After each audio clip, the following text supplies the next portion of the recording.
प्रकृति मानव केंद्रीय जन आंदोलन की नई गठित कार्यकारिणी के अध्यक्ष श्री लीलाधर स्वामी जी और अन्य पदाधिकारी, यहाँ मौजूद सभी क्रांतिकारी सदस्यों को मैं जनता सरकार मोर्चा से देवेंद्र बलहारा प्रणाम करता हूँ।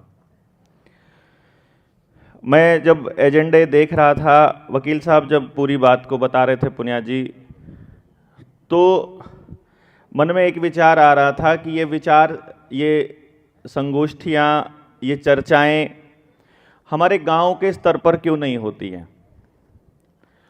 उसका कारण ये है कि कोई भी बदलाव केवल तब संभव होगा जब देश के लोगों को ये मालूम होगा कि अभी उनके साथ हो क्या रहा है और वो कुछ गलत है।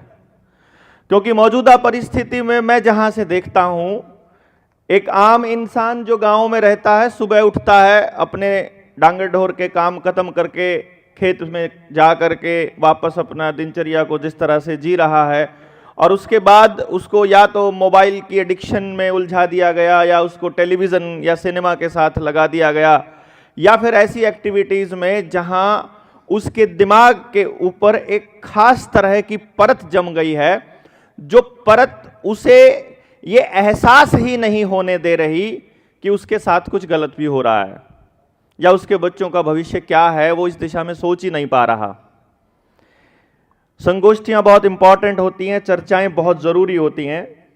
चर्चाओं से नए बच्चों को, हम जैसे अगली पीढ़ी के नौजवानों को सीखने को मिलता है, उनको बोलने की समझ पैदा होती है, आने वाले समय में नया नेतृत्व तैयार होता है, पिछली कमियों को दूर करने का, उनको जानने का मौका मिलता है, और तब जाकर हम एक नए भविष्य का निर्माण करते हैं।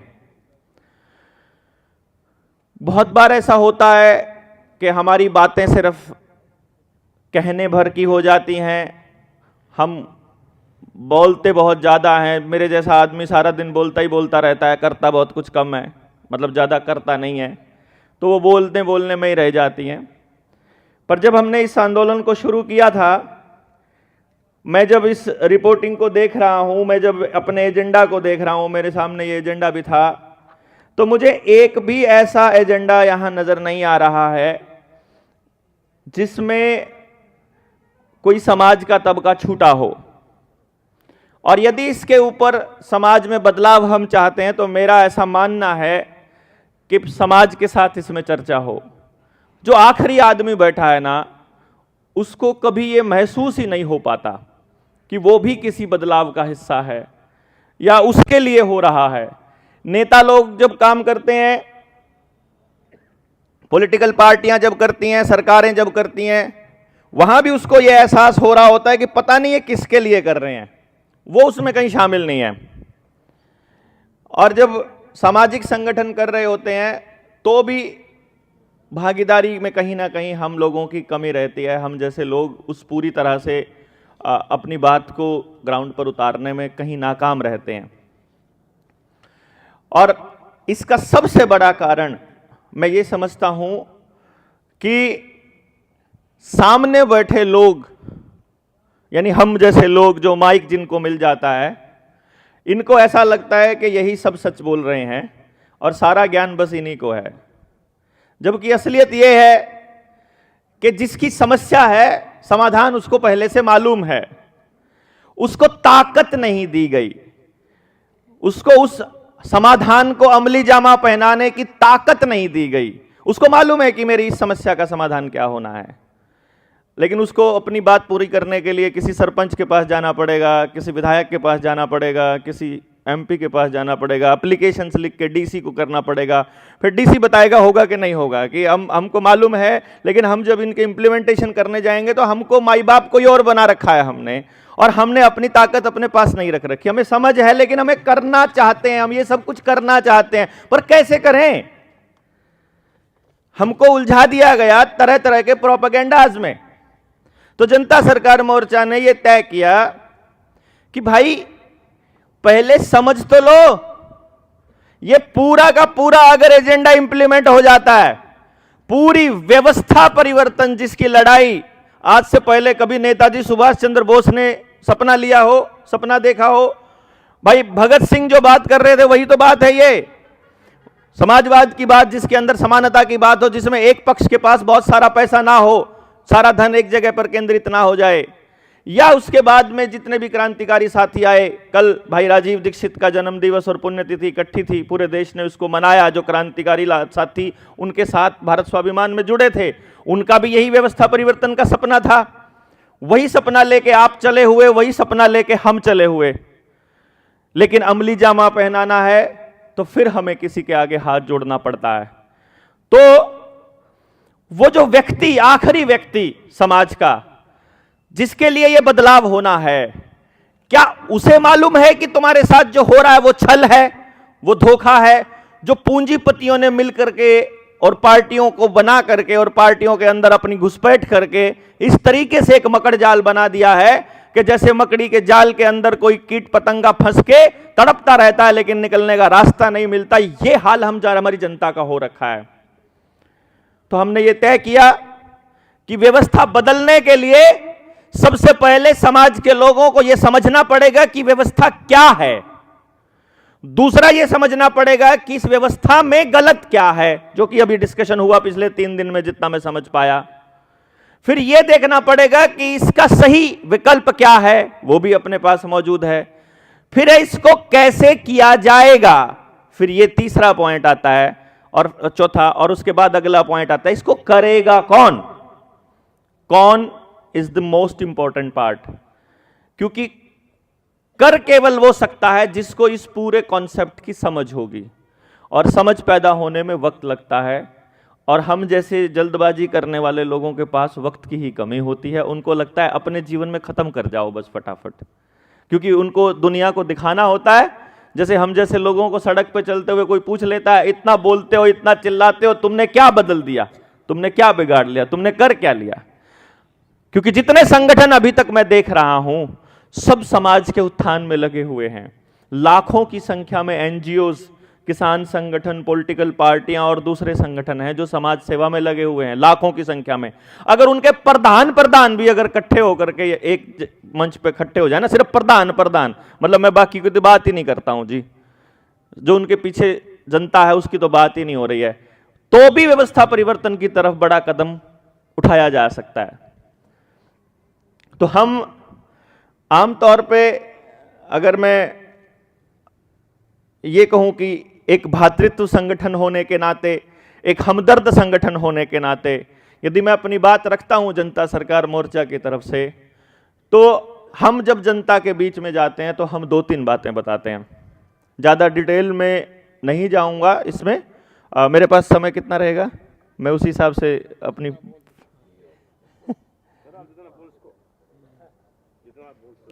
मेरा जो सबसे लंबा भाषण रहा है वो 9 घंटे का रहा है।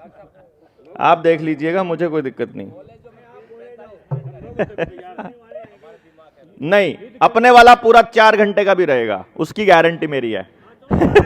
45 मिनट वाला नहीं।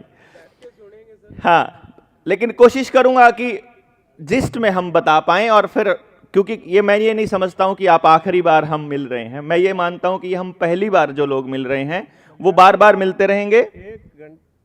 45 मिनट से 1 घंटा के दरमियान। हाँ, मैं इसी में कोशिश करूंगा। हाँ, मैं संक्षिप्त में ही करूंगा। फिर वो दूसरा सत्र चलेगा, आपसे सवाल जवाब। हाँ, फिर सवाल जवाब, दैट्स अ गुड आइडिया, वो बहुत अच्छा है। उसमें बल्कि और चीजें निकल के आएंगी। यस, तो हम जब लोगों को ये बताते हैं, जैसे अगर पहला एक सवाल पूछा जाए हमसे कि आप चाहते क्या हो, हम उनको ये कहते हैं कि भाई हमारे 2-3 मुख्य सी बातें हैं, अगर उनको गांव के लोग समझ लें और अपने गांव में उसको इंप्लीमेंट करने के रास्ते खोज लें। क्योंकि अगर वही चीज जयपुर के नजदीक के गांव को इंप्लीमेंट करनी है और वही चीज जैसलमेर के गांव को इंप्लीमेंट करनी है, वही हिमाचल में करनी है, गोवा में करनी है, हरियाणा में करनी है, तो सब परिस्थितियां अलग हैं। तो वहां पर हम नहीं बता सकते कि आपको कैसे इंप्लीमेंट करना है, क्योंकि वहां की लोकल परिस्थितियां बताएंगी कि वो चीजें कैसे इंप्लीमेंट होंगी।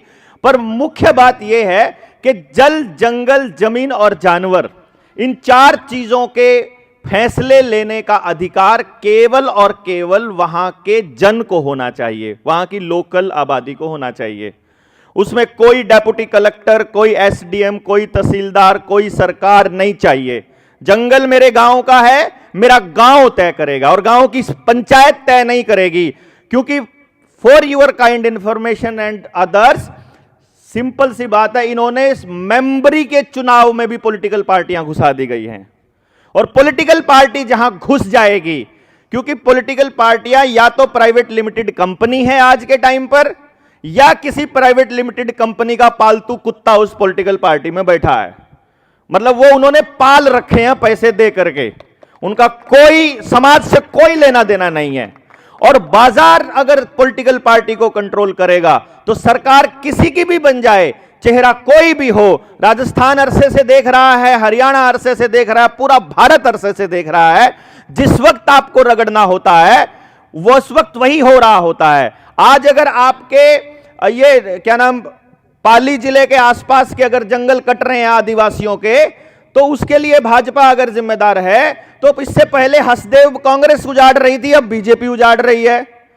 वहीं पर आप देखेंगे तमिलनाडु में भी यही हो रहा है, कश्मीर में भी यही हो रहा है, आसाम में भी यही हो रहा है। पता लगता है 3 लाख एकड़ जमीन से यहां से जंगल उड़ा रहे हैं, पता लगता है कि अभी 2.5 लाख पेड़ों को काटने की परमिशन मिल गई है। इधर से यूपी के अंदर जो है आपको कावड़ियों के नाम पर जंगल उजाड़ा जा रहा है। किसी भी बहाने से जंगल उजाड़ा जा रहा है। मैं उड़ीसा गया, जब वहां पर मेरे सामने केस आया वहां के आदिवासियों का। अभी रतन टाटा मरा है, उसको बीजेपी वाले बड़े, कोई बैठा हो तो सॉरी, लेकिन मेरे लिए बराबर है कांग्रेस बीजेपी, पर क्योंकि इस टाइम मौजूदा सरकार में बीजेपी है केंद्र में, तो उसके समर्थित लोगों ने एक कैंपेन चला रखा था जब रतन टाटा जिंदा था, कि उसको बोले तो भारत रत्न दिया जाए, काइंड ऑफ फेसबुक पे आ जाता था क्या इसको भारत रत्न मिलना चाहिए। वहां एक जगह है उड़ीसा के अंदर, लगभग 54 गांव वहां रहते थे, बड़े अच्छे सिंक्रनाइजेशन में। पास में ही 1000 एकड़ जमीन खाली पड़ी है, बंजर पड़ी है। लेकिन नहीं, टाटा को अपनी स्टील फैक्ट्री वो जंगल उजाड़ कर, वो गांव उजाड़ कर ही बनानी है। वो आदिवासी कह रहे हैं कि यहां जरूरत क्या है जब वो खाली पड़ी है? तुम्हें फैक्ट्री बनाने के लिए खाली जगह चाहिए या तुम्हें उपजाऊ जगह चाहिए? ये बताओ ना, यही जगह चाहिए। कारण क्या है? उनको आदिवासी उजाड़ने हैं। अब जब आदिवासियों के बीच में जाना शुरू किया तो पता चला कि असल में आदिवासी क्यों उजाड़ने हैं। क्योंकि असली बीमारी की जड़ तक अगर हम नहीं जाएंगे तो बात समझ में नहीं आएगी। हमने एक सवाल पूछने की कोशिश करी कि सरकार का आदेश है, सरकार का आदेश है, सरकार का आदेश है। हमने पूछा सरकार कौन? सरकार कौन? क्या डीसी सरकार होती है? ना, वो भी सरकारी कर्मचारी है।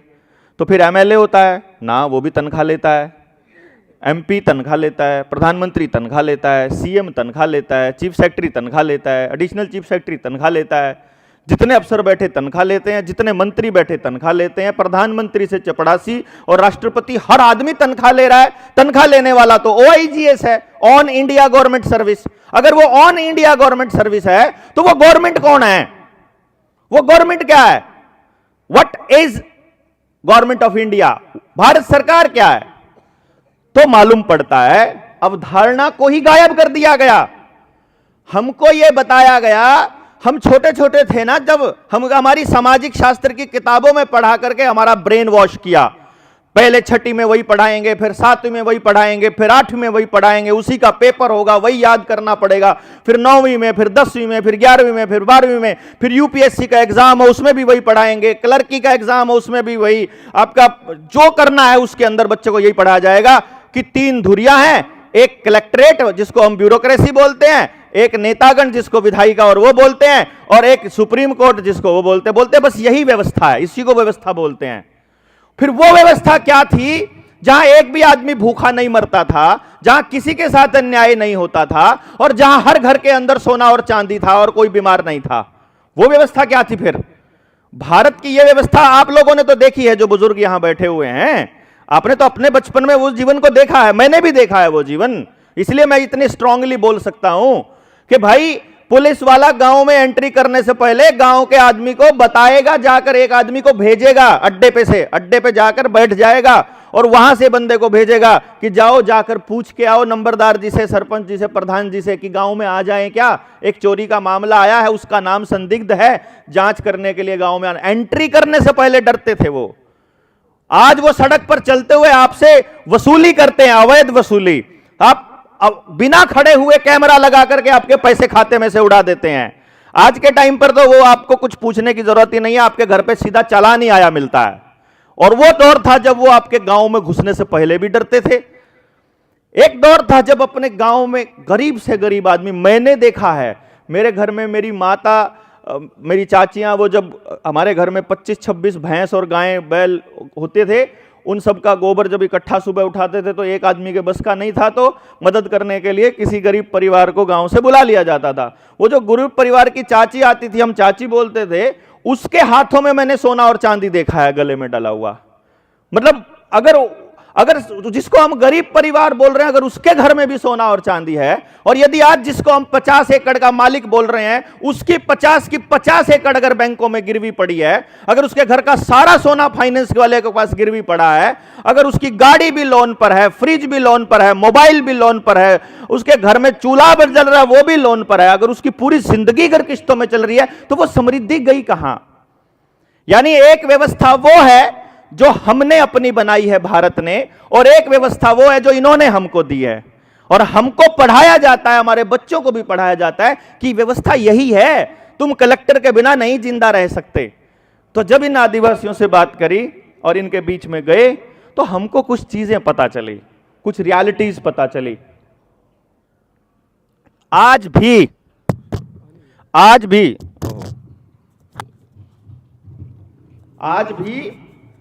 वापी जिले में, गुजरात के वापी जिले में जाइए आप, वहां आदिवासी कबीला है, एसी केसरी सिंह भारत सरकार के नाम से एक इलाका है, जहां के आदिवासी अपने एरिया के बाहर एक बड़ा बोर्ड लगा के टांगते हैं, हम भारत सरकार हैं। और उन्होंने इसके ऊपर 1969 में अपना डिक्लेरेशन दिया था यूनाइटेड नेशंस को, कॉमनवेल्थ को, जो सारे जितने कॉमनवेल्थ के कंट्रीज हैं। इंदिरा गांधी उस टाइम पे प्राइम मिनिस्टर हुआ करती थी। और उसके बाद उसकी संतान, और उसके बाद उसकी संतान, मतलब अभी आज के टाइम पर भारत सरकार बनी। हमने कहा तुम भारत सरकार कैसे हो गए भाई? तुम अपने आप को भारत सरकार बोलते हो, तुमको कोई बोलता नहीं है। वो बोलेगा कैसे? डीसी तो जब मैं जाता हूं खड़ा होता है, क्योंकि तुम्हारे जाने से। कहते नहीं, हमारे कबीले का कोई भी आदमी चला जाए डीसी को खड़ा होना पड़ता है, बिकॉज हम भारत सरकार हैं। तो तुम भारत सरकार हो, तो तुम भी भारत सरकार, तुम भी भारत सरकार, तुम भी भारत सरकार, हां हम सारे भारत सरकार। ऐसा कैसे? बोला देखो, वो लेते हैं तनख्वाह के बदले करते हैं काम, वो है नौकर। नौकर को तनख्वाह जो देगा वो मालिक होगा, जिसकी सेवा के लिए उनको बिठाया गया है वही भारत सरकार होगी। भारत सरकार सेवार्थ, OIGS। तो तनख्वाह, उसको पावर किसने दी? मैंने दी। उसको बिठाया किसने? मैंने। उसकी सैलरी कहां से आती है? मेरे पैसे से, मेरे टैक्स के पैसे से। मेरा अनाज उगता है तो उसको पैसा मिलता है। मैं उससे कुछ नहीं लेता हूं, मैं उसको देता हूं, और मैं इसलिए भारत सरकार का डिक्लेरेशन मैंने अपना किया। तो ये कौन कौन कर सकता है इस देश के अंदर? तब उन्होंने हमें बताया पूरी सच्चाई कि देखो ऐसा है, इस देश में जो आदमी बाहर से आया है उसे डॉक्यूमेंट बनवाने पड़ेंगे, उसे कागज बनवाने पड़ेंगे। तो जिस भी आदमी के पास कोई भी डॉक्यूमेंट है वो इस देश में शरणार्थी है, वो इस देश के अंदर रिफ्यूजी माना जाएगा। जिसने अपने बाप दादाओं की जमीन छोड़ दी वो शरणार्थी माना जाएगा। जिसने भी अपना गांव छोड़कर शहर में शिफ्ट हो गया और वहां का कोई भी डॉक्यूमेंट बनवा लिया वो रिफ्यूजी माना जाएगा। वो भारत सरकार, वो मालिक नहीं रहेगा देश के अंदर। तब तक वो मालिक है जब तक वो किसी की अधिकारी से या किसी एजेंसी से कोई पैसा, कोई स्टाइफंड, कोई बोले तो सब्सिडी नहीं लेता है। अच्छा, तो ये सब्सिडी इसलिए दी गई थी कि जैसे ही आप लेते हो आप रिफ्यूजी हो जाते हो, जब तक आप दे रहे हो तब तक आप मालिक हो जी। तो फिर इसका क्या इलाज है? तो उन्होंने हमें बताया कि हम लोगों ने पूरे के पूरे एरिया ने इकट्ठा होकर के हर आदमी ने अपना ड्राइविंग लाइसेंस अपना वोटर कार्ड, अपना आधार कार्ड सब सरकार को सरेंडर कर दिया 2015 में। सरेंडर करने के बाद, और ये काम पहले से चल रहा था, लेकिन उस टाइम पर जो पुलिस अधिकारी और डिप्टी कलेक्टर उनके गांव में घुसने लग गए थे, उनके इलाके में घुसने लग गए, तो उसका इलाज उन्होंने निकाला कि तुम घुस कैसे सकते हो। तो फिर डिप्टी कलेक्टर ने उनको बताया कि देखो तुम्हारे पास अब डॉक्यूमेंट है, अब तुम हमारे गुलाम एक तरह से, अब तुम रिफ्यूजी हो, अब तुमको हमारी माननी पड़ेगी सिर्फ इस कागज से। बोला हाँ, क्योंकि ये डॉक्यूमेंट आपको इस देश में कमर्शियल एक्टिविटी करने की परमिशन दे के लिए है। जैसे मेरा बच्चे का नाम अगर यशस्वी है तो इसको सर्टिफिकेट आप थोड़ी दोगे कि मेरे बच्चे का नाम क्या है, इसका सर्टिफिकेट आप थोड़ी दोगे। मैं बताऊंगा ना कि ये मेरा बेटा है और इसका नाम क्या है, मैंने जो कह दिया वह फाइनल है। लेकिन यदि यही कागज, यही सर्टिफिकेट मैंने किसी और से ले लिया, जैसे दुकान का सर्टिफिकेट लेते हैं, जैसे कोई फूड सप्लाई का सर्टिफिकेट लेते हैं, जैसे ड्राइविंग लाइसेंस लेते हैं, जैसे गाड़ी का रजिस्ट्रेशन लेते हैं, जैसे घर की रजिस्ट्री कराते हैं, या कोई दूसरा कागज लेते हैं, तो वहां से क्लैरिटी आएगी कि यदि आपने वो डॉक्यूमेंट किसी और से बनाया है तो आपने उसको मालिक मान लिया है, किसी और का मालिक। समझे नहीं आप बात? जैसे जमीन की रजिस्ट्री आपके पास है और आपने उस पे लोन लेना है, तो जैसे ही आप उस पर लोन लेने के लिए जाओगे बैंक के पास, तो बैंक आपसे वो रजिस्ट्री ले लेगा, तो अब बैंक उसका मालिक हो जाएगा, अब बैंक उसका मालिक हो जाएगा रजिस्ट्री का। तब तक आप निर्णय नहीं ले पाओगे जब तक आप बैंक से वो रजिस्ट्री नहीं लाओगे। यानी डॉक्यूमेंट जिसका है वो मालिक है। ओहो, तो फिर तुमने क्या किया? हमने क्या किया, हमने ऐलान किया कि इस तारीख को हम अपने सारे डॉक्यूमेंट सरेंडर करने वाले हैं। वो पूरा कबीला, पूरे गांव सरेंडर करने के लिए आ गए। डेप्यूटी कलेक्टर, एसपी हाथ जोड़कर 7 दिन तक कैंपिंग लगाकर जंगल के बाहर बैठा रहा। मेरी नौकरी चली जाएगी, मेरे बच्चे भूखे मर जाएंगे, ये सरेंडर मत करो, ये मत करो, मैं मर जाऊंगा, ऊपर से बहुत प्रेशर है, ये कागज सरेंडर मत करो, मैं हाथ जोड़ता हूं, पैर पड़ता हूं। इतना प्रेशर डेप्यूटी कलेक्टर के ऊपर कि सरेंडर कर दिया तो गड़बड़ हो जाएगी, ये तो मालिक बन जाएंगे उसी टाइम। तो फिर उन्होंने इस शर्त पर अपने डॉक्यूमेंट्स को मास लेवल पर सरेंडर नहीं किया, एक एक करके सरेंडर किया कि हम एक एक करके चिट्ठी भेजेंगे, तुमको भेज देंगे और तुम्हारा कागज नहीं चाहिए। वो मास लेवल पे उन्होंने मूवमेंट चलाया।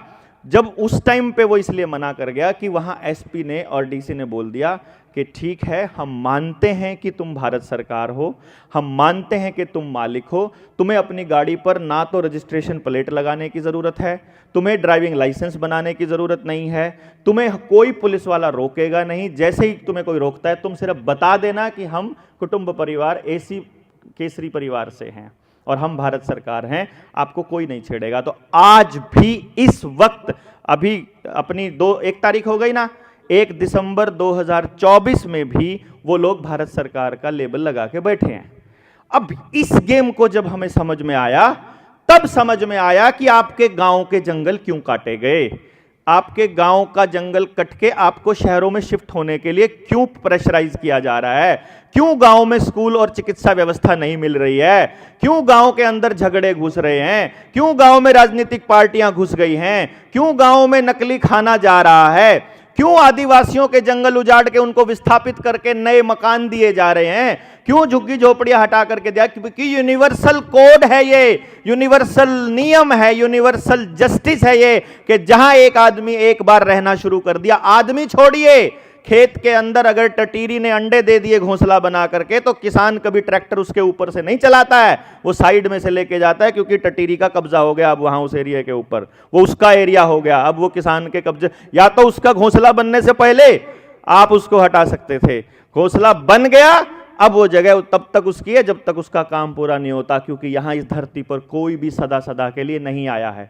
अपना काम चलाने के लिए जिसको जहां रहने की जरूरत पड़े, यहां पानी नहीं मिल रहा है तो पानी के पास जाकर विस्थापित होना है, वहां का आदमी तय करेगा कि उसको वहां पे रहने देना है कि नहीं। जैसे हम आकर बुलाते थे, हम तो बसाते थे अपने गांव में, तो कभी कभी अपने गांव में व्यवस्था नहीं बन रही है तो कोई दूसरे गांव में जाके बस जाता था। तो यह समझ में आता है कि भाई अगर आपके गांव की व्यवस्था जल जंगल जमीन और जानवर पर आधारित है, यदि आप सरकार से कोई पैसा नहीं, सरकार नहीं सॉरी गुंडों से, विधानसभा और लोकसभा से पारित जो ये बैठे हुए गुंडे हैं, इनसे जब आप कोई पैसा नहीं लेते हो, अगर कोई सहायता नहीं लेते हो और आपको किसी भी चीज के लिए इनके डॉक्यूमेंट की आवश्यकता नहीं पड़ती है, तो आप ही भारत सरकार हो एंड आपके ऊपर कोई भी लीगल एक्शन संभव नहीं है, क्योंकि पूरी दुनिया में अकेला भारत नॉन जुडिशियल है। अकेला भारत। जाकर के स्टाम्प पेपर उठाओ, जिसके घर में स्टाम्प पेपर पड़े हैं 10 रुपए का, 20 रुपए का, 50 रुपए का, उस स्टाम्प पेपर के ऊपर लिखा हुआ है इंडिया नॉन जुडिशियल, गैर न्यायिक। हमारे ऊपर दुनिया का कोई कानून लागू नहीं होता, क्योंकि भारत एकमात्र व्यवस्था ऐसी है दुनिया के अंदर जहां पर कोई भी दुनिया के किसी संस्था का कानून नहीं चलता, क्योंकि हम प्रकृति के कानून से चलने वाले लोग हैं, क्योंकि हम कुदरत के कानून से चलते हैं। और जितने लीगल एडवाइजर यहां बैठे हैं, वकील साहब भी बैठे हुए हैं, जब अदालत में जब आप जाते हो, जब आपको अदालत की पढ़ाई जाती है, तो वहां पर पहली लाइन जो रटवाई जाती है, that is natural justice will prevail. जो प्राकृतिक न्याय है वो सबसे ऊपर रहेगा, और प्राकृतिक न्याय तब तक है जब तक आप प्रकृति की हानि नहीं करते हो, जब तक आप प्रकृति के नियमों को मानकर चलते हो। आपने प्रकृति का नियम तोड़ा, आप कमर्शियल हो जाओगे, आप कमर्शियल होते ही आप न्यायिक हो जाओगे, न्यायिक होते ही आपकी गर्दन उनके हाथों में हो जाएगी। अब आपको ऊपर डिपेंड करता है। अब आपको सोचना है कि आपको अपनी गर्दन उनके हाथ में देनी है या जो बाहर के लोग हैं उनको यहां से निकालना है। तो कौन है यहां का आदमी?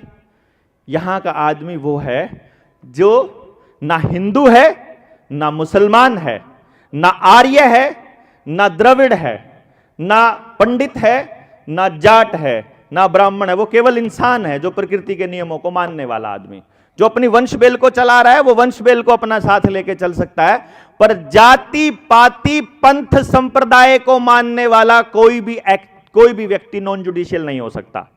वो प्राकृतिक नहीं हो सकता, क्योंकि पक्षी की जात नहीं होती, पेड़ की कैटेगराइज किया जाता है कि ये इस वंश बेल का है, अदरवाइज इस खेल को समझा नहीं। लेकिन अब वो क्या करते हैं? अब वो हमको डिवाइड करते हैं। डिवाइड एंड रूल का खेल चलता है। कैसे कि रिजर्वेशन वाले, नॉन रिजर्वेशन वाले, इधर जो है हरियाणा, इधर चल पड़ेगा अपने राजस्थान में चलेगा राजपूत गैर राजपूत, उधर हमारे वहाँ चल पड़ेगा जाट गैर जाट, उधर चल पड़ेगा जी मतलब मुसलमान वर्सेस गैर मुसलमान। जब हिंदुओं की बारी आएगी तो फिर उनके अंदर कैटेगराइज कर दिया जाएगा, जाट वर्सेस ब्राह्मण कर देंगे, जाट वर्सेस राजपूत कर देंगे। और इस तरह से हमको जैसे ही हम कैटेगराइज होते हैं, उसी वक्त हम नेचुरल जस्टिस को डिनाई कर देते हैं, और नेचुरल जस्टिस डिनाई होते ही हम लीगल व्यवस्था की चंगुल में फंस जाते हैं। यही व्यवस्था झारखंड के जंगलों में हो रहा है, छत्तीसगढ़ के हसदेव में जाकर देखोगे यही हो रहा है, उधर लेह लद्दाख की जमीनों पर कब्जा करने की बात हो रही हो, वहां भी यही हो रहा है। हर प्राकृतिक संसाधन को कॉरपोरेट ने कब्जा करने के लिए यह खेल खेला हुआ है, और कॉरपोरेट सहारा ले रहा है पॉलिटिकल पार्टियों का। सरकार में बैठे, जिसको हम सरकार कहते हैं, उन सरकार में बैठे अपने गुलामों को वो जैसा आदेश पारित करने को बोल देते हैं, वो वैसा आदेश पारित कर देते हैं। और हम जैसे लोग, जिनको मालूम ही नहीं है कि ये आदेश पारित कर ही नहीं सकते हमसे पूछे बिना, वो चुपचाप उन आदेशों को मान भी लेते हैं। हमारे ऊपर वो आदेश थोप भी दिए जाते हैं, और हम मजबूर होकर के बैठे रहते हैं कि क्या करें, हम कुछ कर तो नहीं सकते, क्योंकि पुलिस इनके पास, जुडिशरी इनके पास, पूरा तंत्र इनके पास। रीजन, हमने अपनी व्यवस्था को छोड़ दिया, हमने पंचायत का कहना माना बंद किया ना। अगर हमारा फैसला पंचायत में हो जाए तो पुलिस के पास कोई मुकदमा जाएगा नहीं, पुलिस के पास मुकदमा नहीं जाएगा तो पुलिस वाले क्या कर लेंगे आपके ऊपर? कैसे आपको धमकाने का क्या कैटेगरी रह गई? आप नॉन जुडिशियल हो गए, पुलिस वाला आपको डांट सकता है क्या? कभी भी रास्ते में रुकवा सकता है क्या? मेरी बात बता रहा हूं मैं, 15 दिन पहले की बात है, 24 नवंबर के कार्यक्रम की तैयारी हम लोग कर रहे थे, जो तालकटोरा स्टेडियम में हमने पेरेंटिंग सेमिनार किया। एक जगह से आ रहे थे, रात के लगभग 10 बजे का टाइम रहा होगा, पुलिस का नाका लगा हुआ था, पुलिस ने रोकवा लिया, मैं आंख बंद करके साइड वाली सीट पर लेटा था, एक साथी था अपना, वो ड्राइव कर रहा था। गाड़ी रुकी, मैंने हल्की सी आंख खुली, मैंने देखा आगे पुलिस वाले खड़े हैं, मैंने आंखें बंद कर ली। उसने शीशा उतारा, मैंने कहा अपने आप बात कर लेगा वो। अंकुश भाई थे साथ में। शीशा उतरने के बाद उस पुलिस वाले ने बोला, हाँ जी कहाँ से आ रहे हो? मैंने उसको ऐसे हाथ लगाया अंकुश को, मैं कहा रुक। मैंने आँख खोल के मैं कहा हाँ क्या प्रॉब्लम है? मतलब इस देश में आने से पहले, जाने से पहले तुमसे पूछना पड़ेगा क्या कहाँ आना है, कहाँ जाना है? मतलब हम तुमको बताएंगे हम कहाँ जा रहे हैं, क्यों बताएं पहले ये बता। वो ऐसे करके, अच्छा डॉक्टर साहब हैं क्या? मगा भाई कोई भी हो, मैं तो ये कह रहा हूं डॉक्टर देवेंद्र बुला रहा है। मगा हाँ बताओ। कुछ नहीं जी आप जाइए डॉक्टर साहब, कोई दिक्कत नहीं हो, तो हम तो अपनी ड्यूटी पूरी करें। अरे ड्यूटी नहीं पूरी करते मेरे भाई, तुम किसी से पूछ ही नहीं सकते हो सड़क पे चलते हुए किसी आदमी से। पुलिस को अधिकार ही नहीं है किसी से पूछने का कि तुम कहां से आ रहे हो, कहां जा रहे हो। पूछ सकते हैं जी, नहीं रोक सकते रास्ते में। अनलॉफुल डिटेंशन, उसको रिटेन करने का उसके ऊपर मुकदमा दर्ज हो सकता है। लेकिन देश की जनता को पता ही नहीं है कि आपसे कोई रास्ते में पूछ नहीं सकता। जब तक आप कोई जुर्म करके ना भागे हों और आपके बारे में पुख्ता जानकारी पुलिस के पास ना हो, तब तक रास्ते में रोक करके आपसे लाइसेंस नहीं मांग सकता वो, जब तक आपने कोई क्राइम ना किया हो। और ट्रैफिक नियमों का उल्लंघन क्राइम नहीं होता है, वो हमने माने हैं नियम अपने आप से, वो हमने माने हैं। अभी पुलिस वाला अगर बोलता है कि तुमने हेलमेट नहीं पहना है, मैं ये बता रहा हूं, राजकोट की बात बता रहा हूं आपको, गुजरात के राजकोट में, वहां अशोक भाई पटेल हैं। कई साल पहले वहां क्या हुआ, उन्होंने एक आंदोलन छेड़ा। उन्होंने बोला, जैसे चलते चलते स्कूटर पे पुलिस वाले ने उनको रोक लिया, हां जी हेलमेट नहीं पहना हुआ आपने? बोला हां जी नहीं पहना हुआ। चालान कटवाओ, लाइसेंस निकालो। बोला काहे को? जुर्म क्या है? हेलमेट ना पहनना कोई क्राइम है क्या? नहीं, ट्रैफिक नियम का वायलेशन है, ट्रैफिक रूल का वायलेशन है ना, क्राइम तो नहीं है, अनलॉफुल तो नहीं है। बोला नहीं जुर्माना लगेगा। अरे काहे को लगेगा भाई? सिर मेरा है, मैं फुड़वाना चाहता हूं, तेरे को क्या टेंशन है? मैं तो सड़क पे चलते हुए गिर के टूट गया, मतलब गिर गया मर गया तो, अरे भाई मैं तो सिर फुड़वाने के लिए निकला हूं घर से बाहर, तू बता तेरे को क्या टेंशन है? बोला नहीं ये तो करना पड़ेगा, चालान तो कटेगा। बोला काट तू चालान, मैं देखूंगा कोर्ट में। उसने चालान काट दिया बिना कोई डॉक्यूमेंट लिए, उसने चालान पकड़ा दिया। जज के पास, मतलब जैसे 28 दिन होने के बाद में जज के पास पहुंचता है, जब तक अगर आप फाइन नहीं भरते हो। जुर्माना था मात्र 30 रुपए का रहा होगा।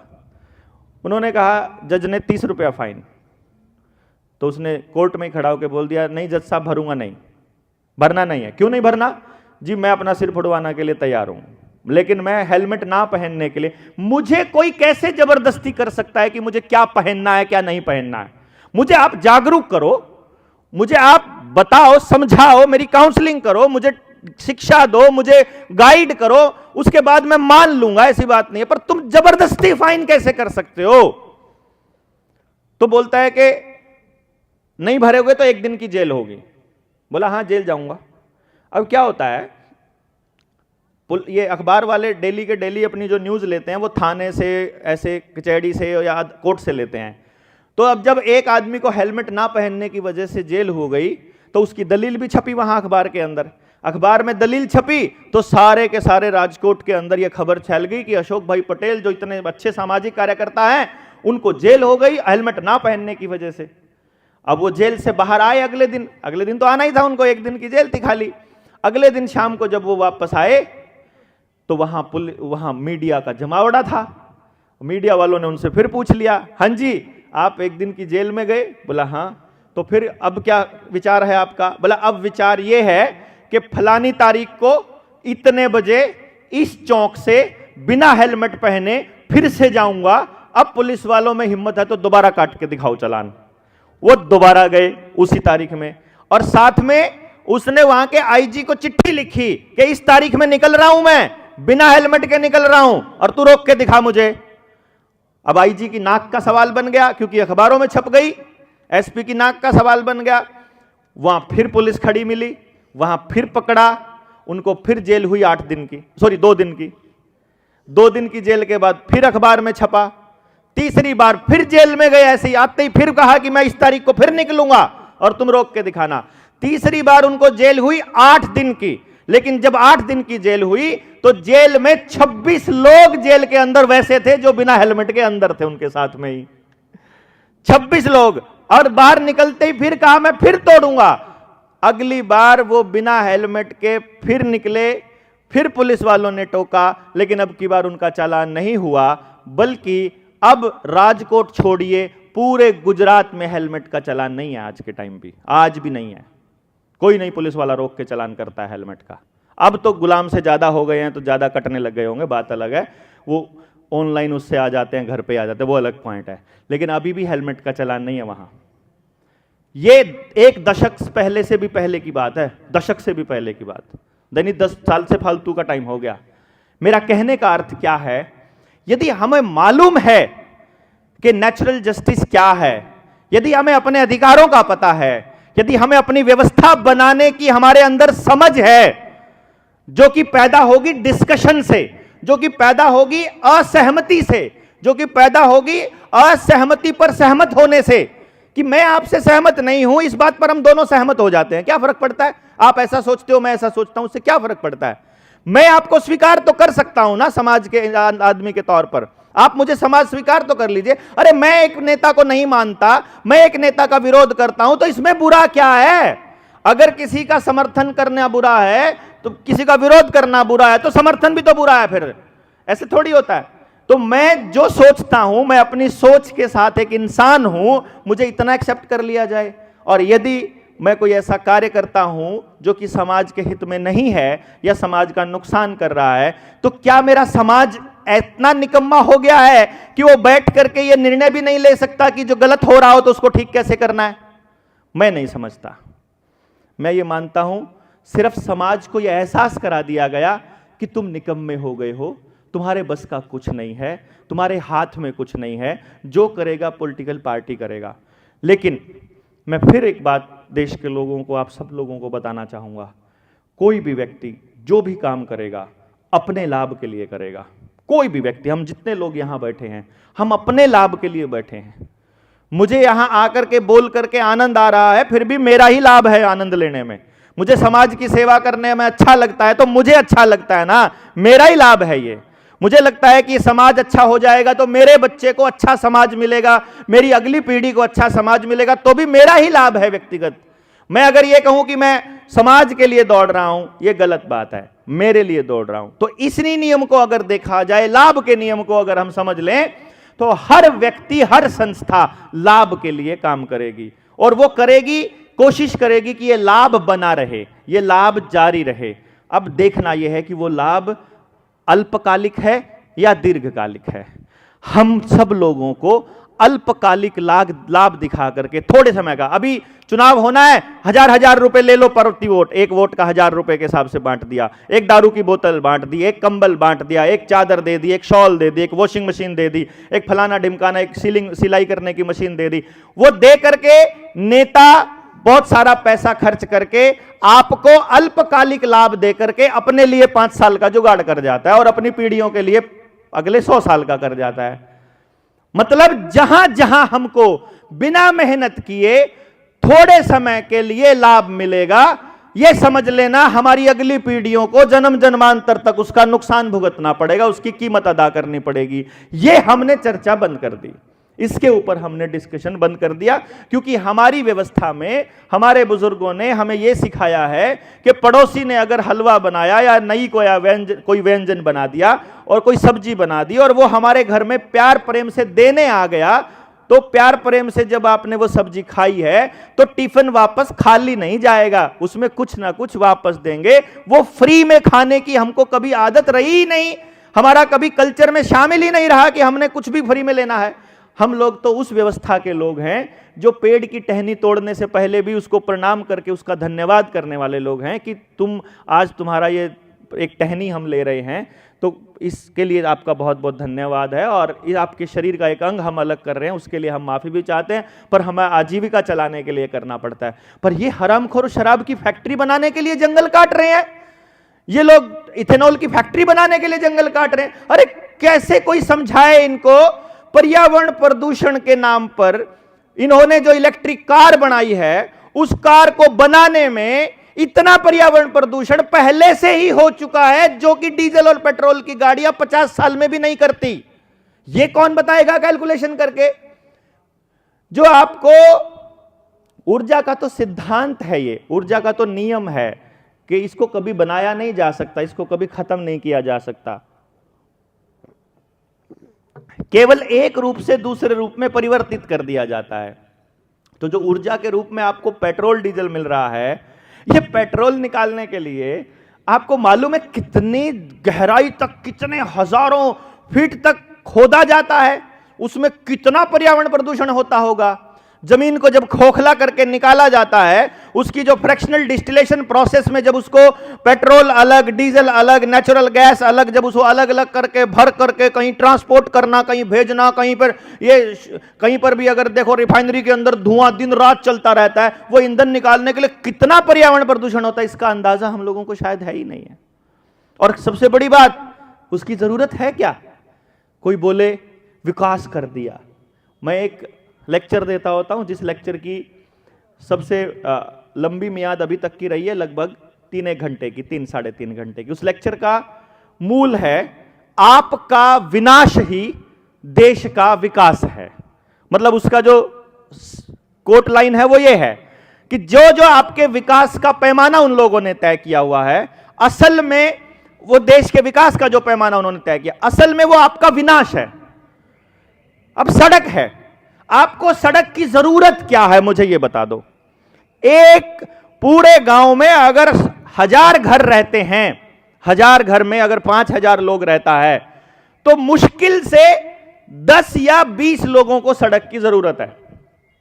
इससे ज्यादा को सड़क की आवश्यकता नहीं है, क्योंकि यह नियम है। ज्यादा करोगे तो 100 लोगों तक चला जाएगा आंकड़ा, लेकिन ऐसा नहीं होता कि 1000 के 1000 परिवारों में से 1000 लोग दिन रात मोटरसाइकिल, कार, ट्रक, ट्रैक्टर उठा करके घूमते रहे। इसकी जरूरत नहीं है। सिर्फ हमको व्यवस्था क्या बनानी है कि भाई आपके बच्चे को पढ़ने के लिए यदि आपके गांव के ही स्कूल के अंदर वैसी एजुकेशन मिल जाए, जिस एजुकेशन को लेने के लिए वो सुबह सुबह बस से जाता है, या आप मोटरसाइकिल से जाते हो, या कार से छोड़ने जाते हो, तो बच्चे को गांव से बाहर जाने की जरूरत नहीं पड़ेगी। क्यों जी? पड़ेगी क्या? नहीं पड़ेगी। हम प्रिंटिंग अपनी कर सकते हैं, हम किताबें अपनी छाप सकते हैं, कॉपियां अपनी छाप सकते हैं, झाड़ू अपना बना सकते हैं, बाल्टी अपनी बना सकते हैं, चप्पल अपनी बना सकते हैं, कपड़ा अपना बना सकते हैं, हम कपड़ा अपना सील सकते हैं, हम ऐसा जूता अपना बना सकते हैं। मेरा कहने का अर्थ यह है, एक सिंगल भी ऐसा काम नहीं है, ऐसी चीज नहीं है जिसके लिए हमको शहर के ऊपर डिपेंडेंट होने की जरूरत पड़े, यदि गांव के पास अपना जल, जंगल और जमीन है तो। क्योंकि सब कुछ जमीन से आता है। मान लीजिए आपके वाली जमीन में वो चीज नहीं होती है, तो वो हमारी जमीन में होती है। जो हमारी में होती है वो हमसे ले लो एक्स्ट्रा, और जो आपके पास एक्स्ट्रा है वो हमको दे दो, बात खत्म। हमको क्या जरूरत है भाई बाजार की? हमको कोई जरूरत ही नहीं है। तो जहां जहां होता है, लोहा हो, सोना हो, चांदी हो, एल्यूमिनियम हो, जस्त हो, तांबा हो, या चमड़ा हो, या कपड़ा हो, या खाने का हो, या पीने का हो, कोई ऐसी चीज है ही नहीं जो जमीन से बाहर आती हो। सब मतलब जमीन के अलावा कहीं से मिलती हो। सब कुछ तो जमीन से मिलता है। और हमको बताया गया, किसान को यह बताया गया कि तेरी जमीन में कुछ नहीं रखा, जमीन का कोई फायदा नहीं, ताकि वो अपनी जमीन बेचकर अपने बच्चे को बाहर भेज दे। एक बार जमीन हाथ से गई और गई। हमको तो कहा जा रहा है कि जमीन में कुछ नहीं रखा, लेकिन इस देश में सबसे ज्यादा पैसा, लगभग 10,000 करोड़ रुपया रोज कमाने वाला गौतम अडानी, उसको जमीन चाहिए। देखो कमाल की बात, जिसके पास इतना कुछ है उसको भी जमीन चाहिए। इसका मतलब जमीन उससे भी महंगी है, उससे भी बड़ी ये चीज है। अगर किसी इतने बड़े अमीर आदमी को भी अगर जमीन चाहिए, सो कॉल्ड अमीर जिसको हम कहेंगे, मेरा कहने का अर्थ यह है साथियों कि अपनी व्यवस्था को बनाने के लिए हमने चर्चाएं बंद कर दी। ये हमारी अगली पीढ़ी का बहुत बड़ा दुर्भाग्य है, बहुत बड़ा दुर्भाग्य, जिसके ऊपर बड़ी चिंतन का विषय मैं मानता हूं इसको। और इसके ऊपर बहुत गहन चिंतन करके हम सब लोगों को एक ऐसा सामूहिक प्रयास करना चाहिए कि भाई हमको अपनी व्यवस्था अपने आप बनानी है। वो कैसे बनानी है, बस इस पे चर्चा करो। आप बताओ तो सही कमी क्या है। वो कहेगा जी इसके बिना काम नहीं चलता है। अभी पुनिया साहब ने तो अपने खेत में करके देखा है, बिना केमिकल के ज्यादा उत्पादन हो सकता है जी। ज्यादा उत्पादन भी होगा, बेहतर होगा, शरीर स्वस्थ रहेगा, तो जो बीमारियों का पैसा बचेगा वो भी कमाई में गिना जाएगा। आपकी जमीन खराब नहीं होगी, आपकी अगली पीढ़ियों के लिए जमीन बची रहेगी, और आप प्रकृति से जुड़े रहेंगे। प्रकृति से जुड़े रहेंगे तो पीनियल ग्लैंड काम करती रहेगी, पीनियल ग्लैंड काम करती रहेगी, सही और गलत का फैसला लेने की अकल हमारी बनी रहेगी। इतना बड़ा खेल है। टैप वाटर, टूटी का पानी देना, इनको लगता है कि ये आपके भले के लिए दे रहे हैं। आप सबको लगता है कि अरे अब तो घर घर में टूटी का पानी हो गया, अब तो जरूरत ही नहीं है। जो ये आपको पैसा दिया जाता है, जो पेंशन का पैसा दिया जाता है, स्टाइफंड का पैसा दिया जाता है, स्कॉलरशिप का पैसा दिया जाता है, हमको लगता है ये हमारे फायदे के लिए है। लेकिन हम लोग ये भूल जाते हैं कि भाई ऐसा कैसे हो सकता है कि सरकार के अंदर बैठे वो जो मैं तो इनको गुंडे ही बोलता हूं, ये लोग कितनी दोगला स्टैंडर्ड है, और हमें समझने में थोड़ी दिक्कत हो रही है। हमें समझने में थोड़ा सा प्रॉब्लम हो रही है कि यार ऐसा कैसे हो सकता है कि वही आदमी के पास, उसी डॉक्टर के पास आप चले जाओ, बोलो मेरे को कैंसर है, वो बोलेगा चाहे जमीन बेचकर इलाज कराओ, इलाज खुद कराना पड़ेगा। वो बोलोगे बुखार है तो आपको उसकी दवाई खुद लेनी पड़ेगी, आपको और कोई बीमारी है तो आपको उसका इलाज खुद करना पड़ेगा, चाहे आपके लाखों रुपया लगे, चाहे आपका करोड़ों रुपया लगे, चाहे जमीन बिके, गहने बिके, आपको जो जमीन बेच करके कुछ भी करना पड़े, लेकिन आपको अपना खर्चा खुद चलाना पड़ेगा, अपना इलाज खुद कराना पड़ेगा। लेकिन आपको कोरोना से नहीं मरने देंगे। देखो कमाल की बात, वहां पे तो डॉक्टर कह रहा है, WHO कह रहा है कि वो तो 1 लाख लोगों में से 3 लाख लोगों में किसी 1-2 को नुकसान होने के चांसेस थे। वहां पे वो आपकी केयर बता रहे हैं। इसका अर्थ यह हुआ कि इस फार्मा कंपनियों के अंदर जिस बीमारी के लिए, बीमारी होने से पहले इलाज के नाम पर जो भी केमिकल हमारे बच्चों के शरीर में डाला जाता है, अर्थात उसका बच्चे को स्वस्थ रखने से कोई लिंक नहीं है। इसका सीधा मतलब यही हुआ ना, क्योंकि यदि आप स्वस्थ रखने के लिए चिंतित हो तो बीमार होने के बाद भी तो तुम उतने ही चिंतित होने चाहिए ना। बीमार होने के बाद तो हमारे वालों को बेड नहीं मिलता, इलाज ऑपरेशन कराने के लिए हम लोगों को सड़क के ऊपर बैठ करके हमको इंतजार करना पड़ता है कि हमारे बच्चों को, हमारे लोगों को, हमारे मरीज को इलाज कब मिलेगा। यही होता है ना जी, जब जरूरत है तब हमको कुछ नहीं मिल रहा है, लेकिन जब हमें जरूरत नहीं है तो आशा वर्कर आपके घर में आकर के आपके बच्चों को इंजेक्शन लगा के जा रही है। कितना दोगला स्टैंडर्ड कैसे हो सकता है इन लोगों का, मतलब ऐसे दो बात कैसे कर सकते, और हमें समझ में नहीं आ रहा। कमाल की बात यह है, उसको किसान की चिंता है, वो कह रहा है हम तुमको लोन देंगे, वो किसान की चिंता है, उसको ऐसा बता रहे हैं, लेकिन जब उसकी फसल बिकने की बारी आती है तब उसकी चिंता गायब हो जाती है। तो किसान को नहीं समझना चाहिए कि जिसके भरोसे तुम बैठे हो वो तुम्हारी चिंता करने का कोई लॉजिक नहीं है। ये देना एक बारी किताब। मैं आपको एक चीज बताता हूं, ये जितनी बातें मैंने कही है, ये जो भी मैंने आपको बोला है, ये सारा का सारा व्यवस्था का हिस्सा है, सब व्यवस्था का हिस्सा है। और इस व्यवस्था को अमली जामा पहनाया जाता है किसके जरिए, सिर्फ आपको यह समझना है किसके जरिए। वो जो आंगनबाड़ी वर्कर, आशा वर्कर आपको कह रही थी कि आपको वैक्सीन लगवानी पड़ेगी, वो कौन है? आप ही की भतीजी, बेटी, बहन है कि नहीं? वो जो पुलिस वाला आपको डंडे मार रहा है, वो जो तहसीलदार आपसे रिश्वत ले रहा है, वो जो डेप्यूटी कलेक्टर बैंकों के फेवर में आदेश पारित करके और उनकी किसान की जमीन को नीलाम कर रहा है, वह, या फिर जो रिकवरी वाला एजेंट जो आपके रास्ते में आपसे गाड़ी छीन रहा है, या जो आपके घरों पे कब्जा कर रहा है, वो कौन है? वो हमारे ही बीच के तो लोग हैं। वो कोई एलियन थोड़ी है, वो कोई बाहर से थोड़ी आए हुए हैं। ये हमारे ही लोगों को हमारे ही खिलाफ काम करने के लिए कैसे तैयार कर लेते हैं? उसका एक जरिया है, जब हम किसी पेस्टिसाइड बेचने वाले को बोलते हैं कि तुम जो ये बेच रहे हो ये जहर है, ये लोगों को बीमार करेगा और इससे जमीन भी बंजर होगी, तो उसका एक जवाब होता है, मैं नहीं करूंगा तो कोई और करेगा। अब कोई और करेगा तो उसको क्या मिलेगा? देखो 2 पैसे तो कमा ही लेते हैं। यानी कि जितना भी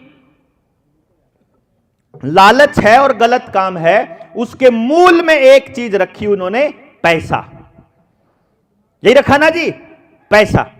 डीसी को बोला ये गलत कर रहे हो, बोला हम क्या करें, हम तो नौकरी करते हैं।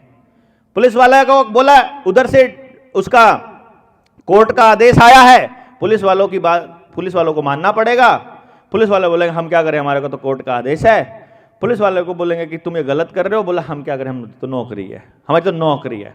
हर आदमी जो भी आपके साथ गलत कर रहा है, जिस दिन आप उसको एहसास दिला दोगे, आंख में आंख डाल के बोल दोगे तुम गलत कर रहे हो, तुम गलत कर रहे हो, जैसे ही आप ये बोलोगे उसका एक ही जवाब आता है, हमें तो नौकरी करनी है, हम क्या करें, हमारा तो काम है, हमें तो ऊपर से आदेश मिला है। ऊपर कौन है ये किसी को नहीं पता।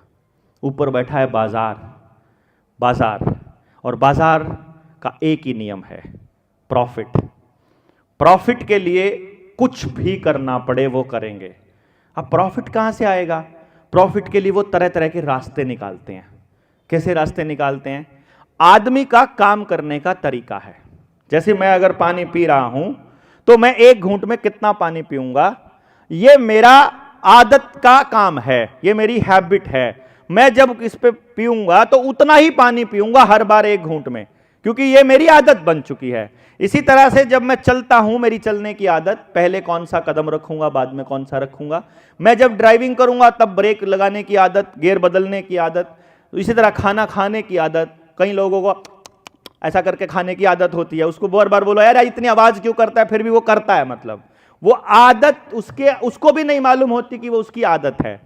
तो जब ये जो हम वो ब्रश के ऊपर लगाते हैं ना, लैट्रिन सी लगाते हैं, वो आप लोग पेस्ट बोलते होंगे, अपन लैट्रिन ही बोलते हैं, ताकि लगाने वाले ना लगाएं। मैं इसलिए बोल रहा हूं ना लगाएं क्योंकि उस टूथपेस्ट के ऊपर पीछे लिखा है इसके एकदम सोडियम लोरेल सल्फेट है इस टूथपेस्ट के अंदर, और सोडियम लोरेल सल्फेट से कैंसर होता है। अब ये बात बनाने वाली कंपनी को भी पता है, ये बात बनाने वाले सरकार को भी पता है, उसकी परमिशन देने वाली, और जो डेंटल एसोसिएशन है उसको भी पता है, लेकिन हरामखोर छापेंगे तंबाकू के ऊपर कि तंबाकू से कैंसर होता है। देखो ना, छापेंगे उस चीज के ऊपर जिससे कैंसर होता नहीं है। तंबाकू से कैंसर होता, अगर धुएं से कैंसर होता, तो फिर कैंसर के अस्पताल में 80% लेडीज क्यों होती भाई? वहां लेडीज का क्या काम है जिन्होंने कभी सिगरेट दारू पी नहीं है, वहां कैंसर उनको मिले। और जो सिगरेट पी रहे उनको कभी कैंसर हुआ ही नहीं, मैंने देखा।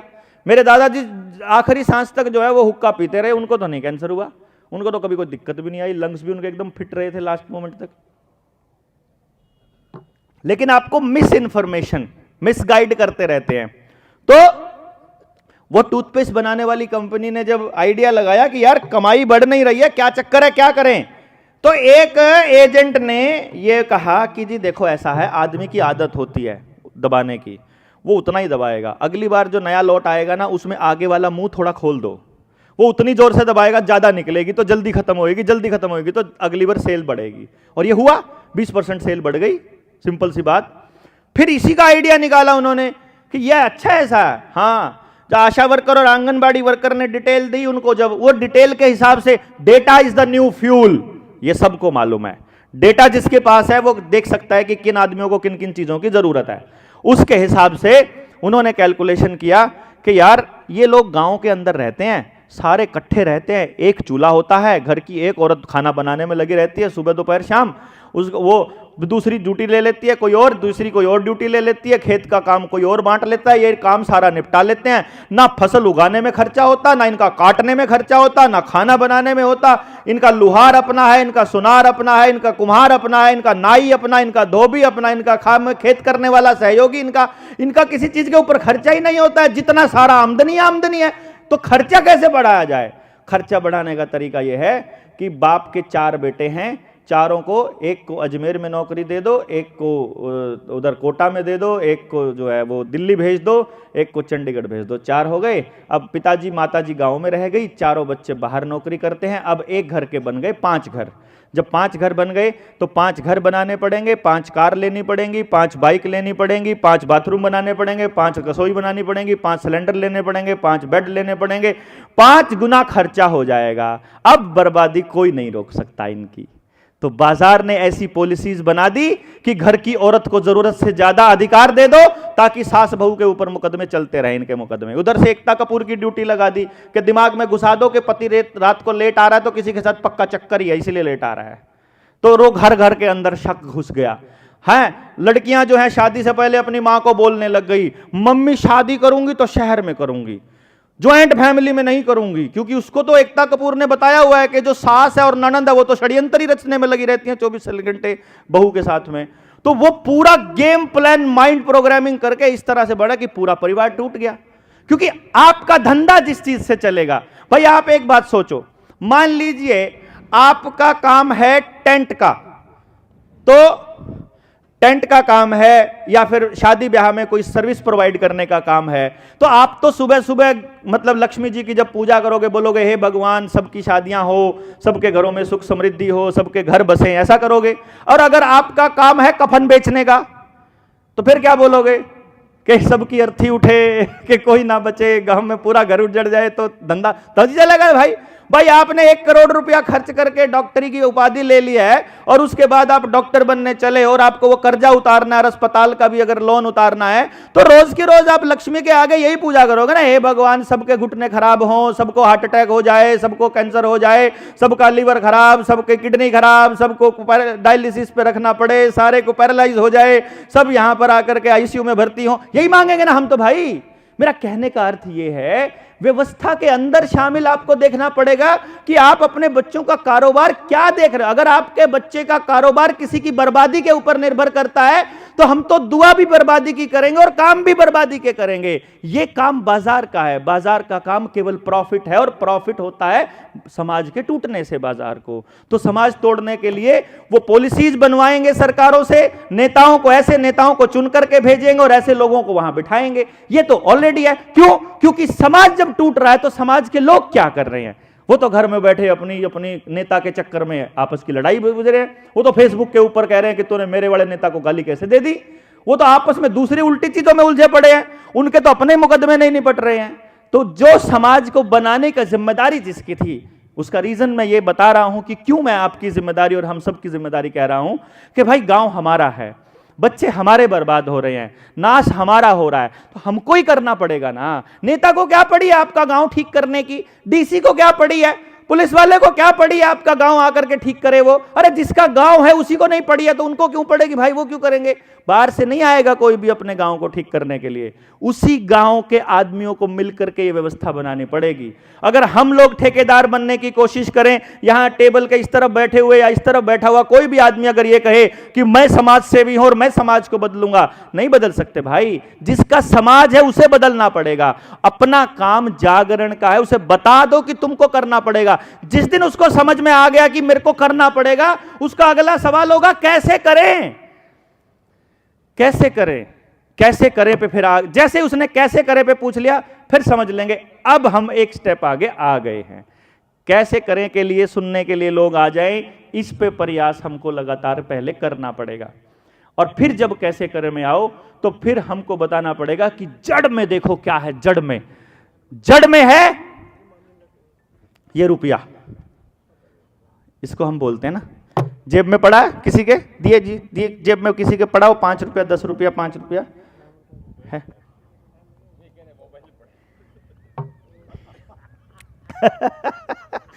मोबाइल में पड़ा है बोलते हैं। ये देखिए, हाँ हाँ नोट दीजिए, नोट नोट देखिए, ले एक ही दे दो, एक ही दे दो।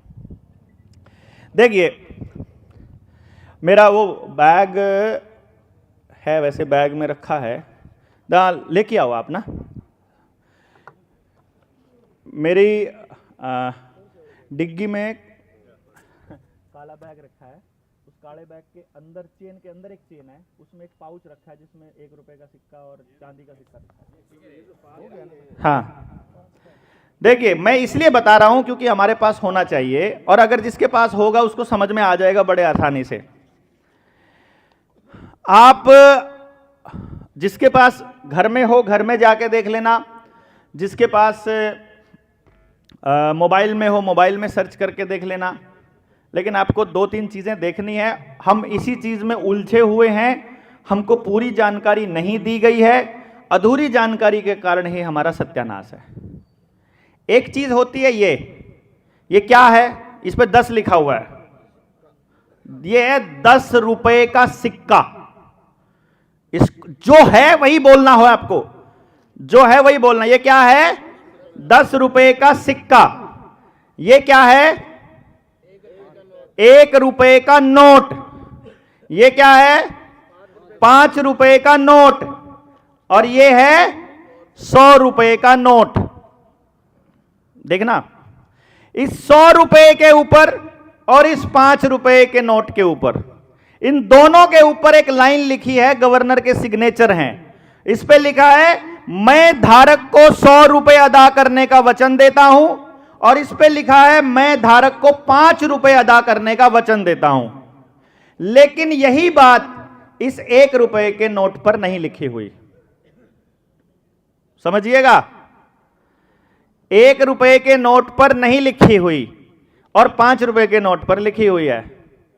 इन दोनों में क्या फर्क है, यह जानना बड़ा जरूरी है।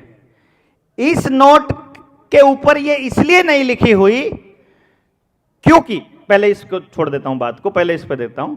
इस 5 रुपए के नोट पर इसलिए लिखी हुई है क्योंकि इसमें गवर्नर यह कह रहा है कि जब भी आप मांगने के लिए आओ, मैं धारक को 5 रुपए देने का वादा करता हूं। जैसे कि मान लीजिए बाहर कोई राशन की दुकान हो, वहां पे आप पैसे दे दो उसको, और पैसे दे करके बोल दो कि 1 किलो राजमा, 1 किलो दाल, इसका आप जो है पेमेंट ले लो मेरे से, मैं जमा कर देता हूं।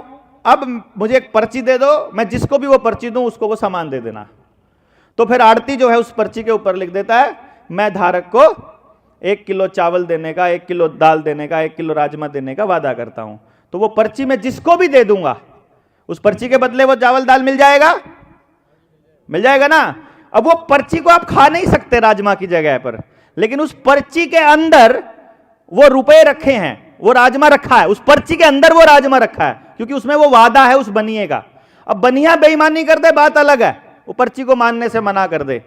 लेकिन अगर आप ये ऐसी ही पर्ची 2 छाप लो, एक और पर्ची की फोटो स्टेट कर लो रंगीन, और एक उनको दे दो और एक उनको दे दो, तो बनिया तो घाटे में हो जाएगा। पर्ची देने वाला फायदे में होगा, जिसने पर्ची दी है वो फायदे में, वो 2 जगह से पैसे ले सकता है। वो 4 बना के दे देगा तो 4 जगह से ले सकता है, लेकिन जिसने देने हैं वो नुकसान में। अब अगर इस पे लिखा है 5 रुपए अदा करने का वचन देता हूं, तो 5 रुपए देने पड़ेंगे किसको? गवर्नर को। गवर्नर कहां से लाएगा? आरबीआई का गवर्नर कहां से लाएगा? आरबीआई एक्ट 1934 में यह लिखा हुआ है कि गवर्नर देगा जो सरकार ने वादा किया है, जो सरकार ने मुझे दिया हुआ है गारंटी। तो इसी के ऊपर, यहां ऊपर भारतीय रिजर्व बैंक लिखा है, इसके नीचे लिखा है केंद्रीय सरकार द्वारा प्रत्याभूत, और अंग्रेजी में लिखा है guaranteed by the central government. वकील कौन बैठे हैं यहां? वकील बताओ जी, कोई है एडवोकेट जिसने वकालत पढ़ी हो? अब वकील साहब बैठे हुए हैं, इन्होंने संविधान भी पढ़ा होगा। संविधान में लिखा है जी यूनियन ऑफ इंडिया, संविधान में लिखा है जी रिपब्लिक ऑफ इंडिया, संविधान में लिखा है जी गवर्नमेंट ऑफ इंडिया। संविधान में कहीं सेंट्रल गवर्नमेंट का विवरण है? नहीं है। वकील साहब बता रहे हैं कि हमारे संविधान में कहीं भी सेंट्रल गवर्नमेंट का जिक्र नहीं है, बल्कि वहां एक लाइन लिखी है यूनियन नॉट सेंट्रल। हम अलग अलग संघों का समूह है, अलग अलग प्रदेशों का एक संघ प्रदेश है हमारा भारत, यानी कि भारत अलग अलग राज्यों का एक संघ है, यूनियन है। बात समझ में आ रही है? इसका मतलब ये सेंट्रल गवर्नमेंट कौन है, ये भी सवाल बड़ा निकल के आएगा आपको, अभी आगे आएगा सेंट्रल गवर्नमेंट कौन है। जब हमारे संविधान में कहीं जिक्र नहीं, जब हमारे किसी भी जगह पर ऐसी जगह वर्णन नहीं है सेंट्रल गवर्नमेंट का, कोई दस्तावेज ऐसा नहीं है पूरे भारत के इतिहास में जो भारत सरकार ने जारी किया हो और उसके ऊपर कहीं सेंट्रल गवर्नमेंट नाम का कोई नाम अक्षर लिखा हो।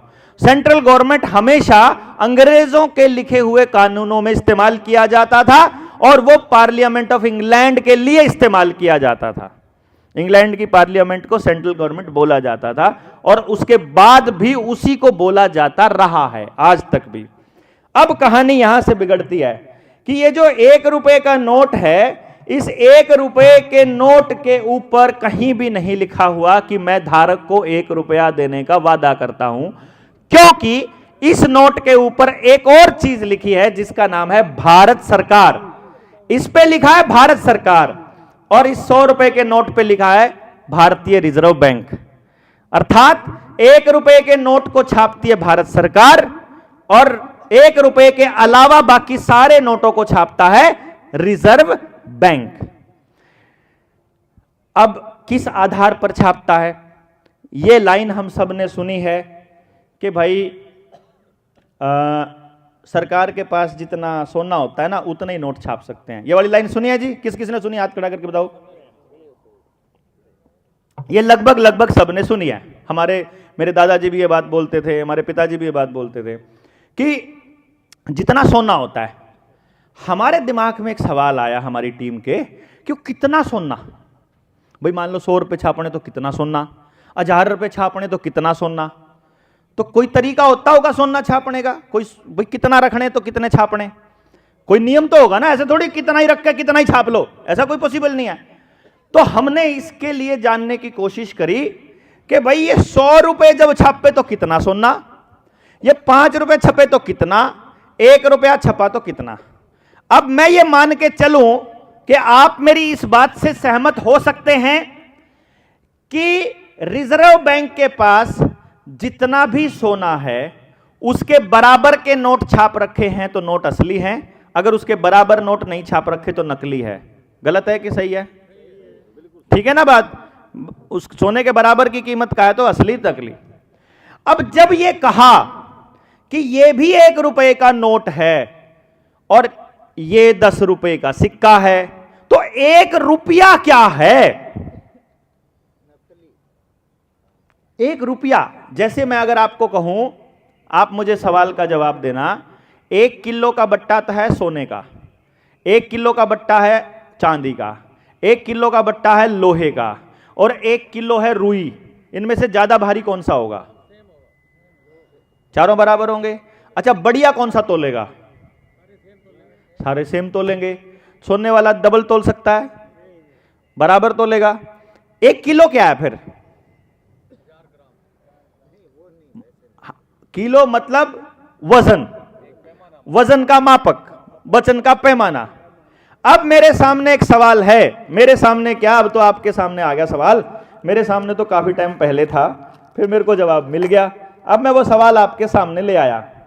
ये 1 रुपए का सिक्का है लोहे वाला, ये 1 रुपए का नोट है कागज वाला, ये 1 रुपए का सिक्का है चांदी का 1862 का, जिसमें 92% चांदी है।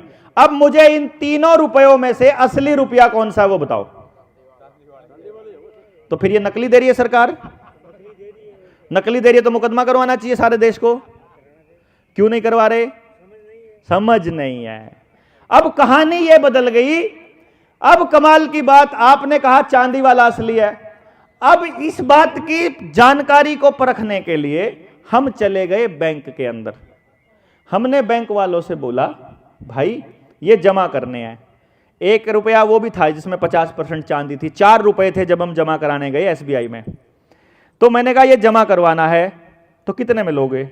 ये भी 1 रुपए में लिया, ये भी 1 रुपए में लिया, 50% चांदी वाला भी 1 रुपए में लिया और 100% चांदी वाला, 92% चांदी वाला भी 1 रुपए में लिया। मैंने कहा यार ये क्या पंगा है यार, घोटाला।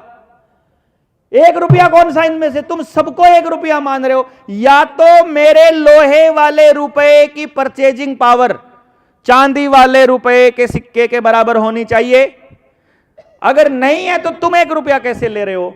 हमने आरबीआई को भी आरटीआई डाली, इस किताब के अंदर वो आरटीआई है। अच्छा, हमने कागज डाले, हमने कहा असली रुपया बताओ क्या है?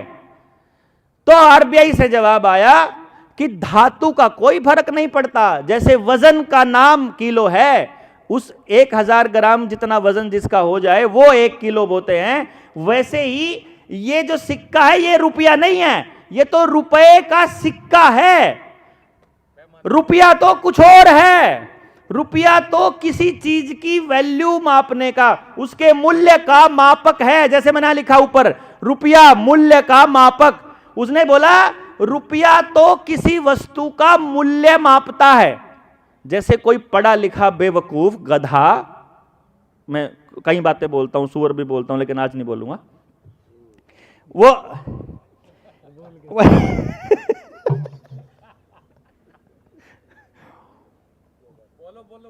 तो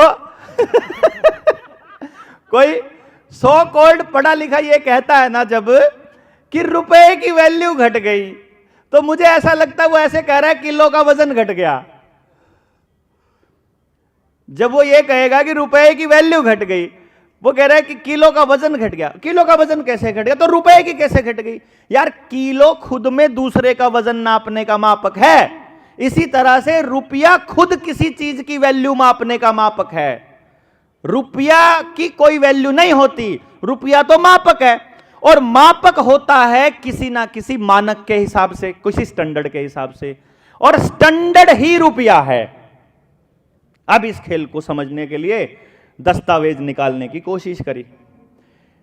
वकील साहब, सवाल यह है, मैंने अगर आरबीआई से यह पूछ लिया कि असली रुपया किसे कहेंगे, नकली रुपया किसे कहेंगे, आपने कोई पैमाना तो बना रखा होगा। भाई मैं ये कागज अपने घर से छाप के ले आया, मान लो बिल्कुल सेम कागज, सेम छपाई, सेम रंग, सेम वजन, सब कुछ मैं अपने घर से ले आया, तो ये असली हो जाएगा क्या? मैं सिर्फ आरबीआई से यह पूछना चाहता हूं, असली कौन सा है वो रुपया जिसको तुम असली बोलते हो? तो जी आरबीआई ने हमको यह कहा, हमारे पास वैध रुपए का कोई दस्तावेज उपलब्ध नहीं है।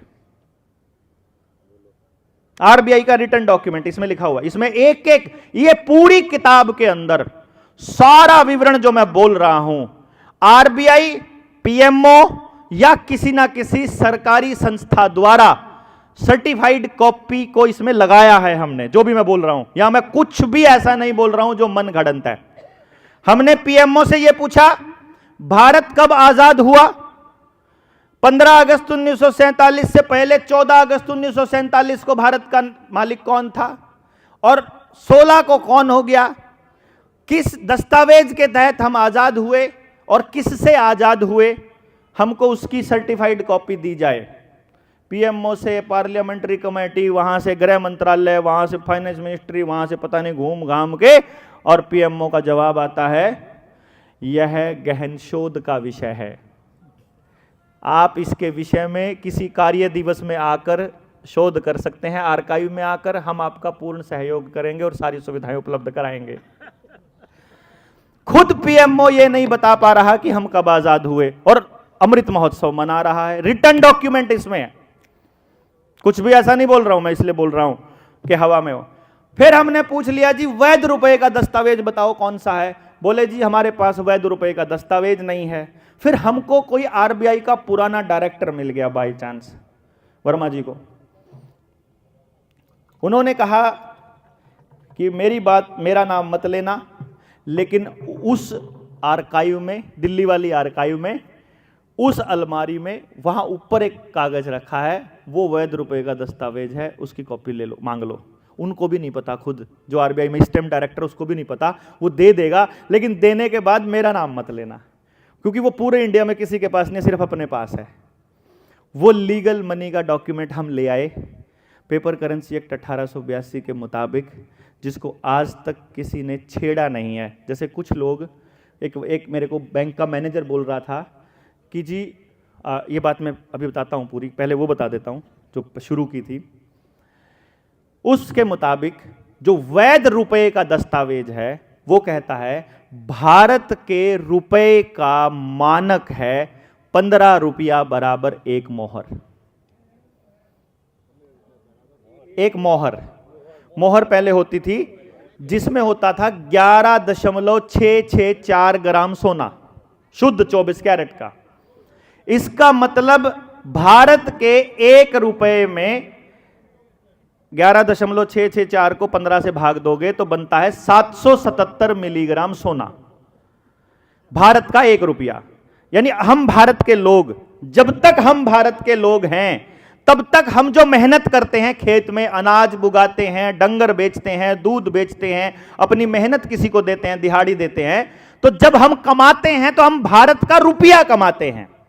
ध्यान दीजिएगा, जब आप कमाते हो भारत का रुपया कमाते हो, यानी जब आप बैंक में जमा करते हो तो आप भारत का रुपया जमा करते हो, और 15 रुपए में 1 तोला सोना जमा करते हो। यानी आपके जमा हुए पैसों के बराबर में उनको उतना सोना रखना पड़ता है, लेकिन जब वो छाप कर आपको देते हैं उसके बराबर में सोना है या नहीं, ये पूछना पड़ेगा, देखना पड़ेगा कि जितना मैंने जमा कराया था उतना ही लिया है कि नहीं। तो जब इसकी डिटेल में हम जा करके निकल के आते हैं तो हमको पता चलता है कि जी भारत के जो रिजर्व बैंक है उसके पास जो सोना रखा है वो है 800 टन। ये वाले 200 टन आने से पहले की बात है। और नोट जो छपे हैं वो 34 लाख करोड़, जबकि उस सोने की जो कीमत बनती है वो बनती है लगभग 4.8 लाख करोड़। तो हमने कैलकुलेशन किया 29 लाख करोड़ के नोट नकली हैं। 29 लाख करोड़ के नोट देश में नकली चल रहे हैं। अब इसी सवाल को जब वैध रुपए का दस्तावेज पता चल गया, हमको ये बता दिया आरबीआई ने कि जी ये नोट छापने का पैमाना है।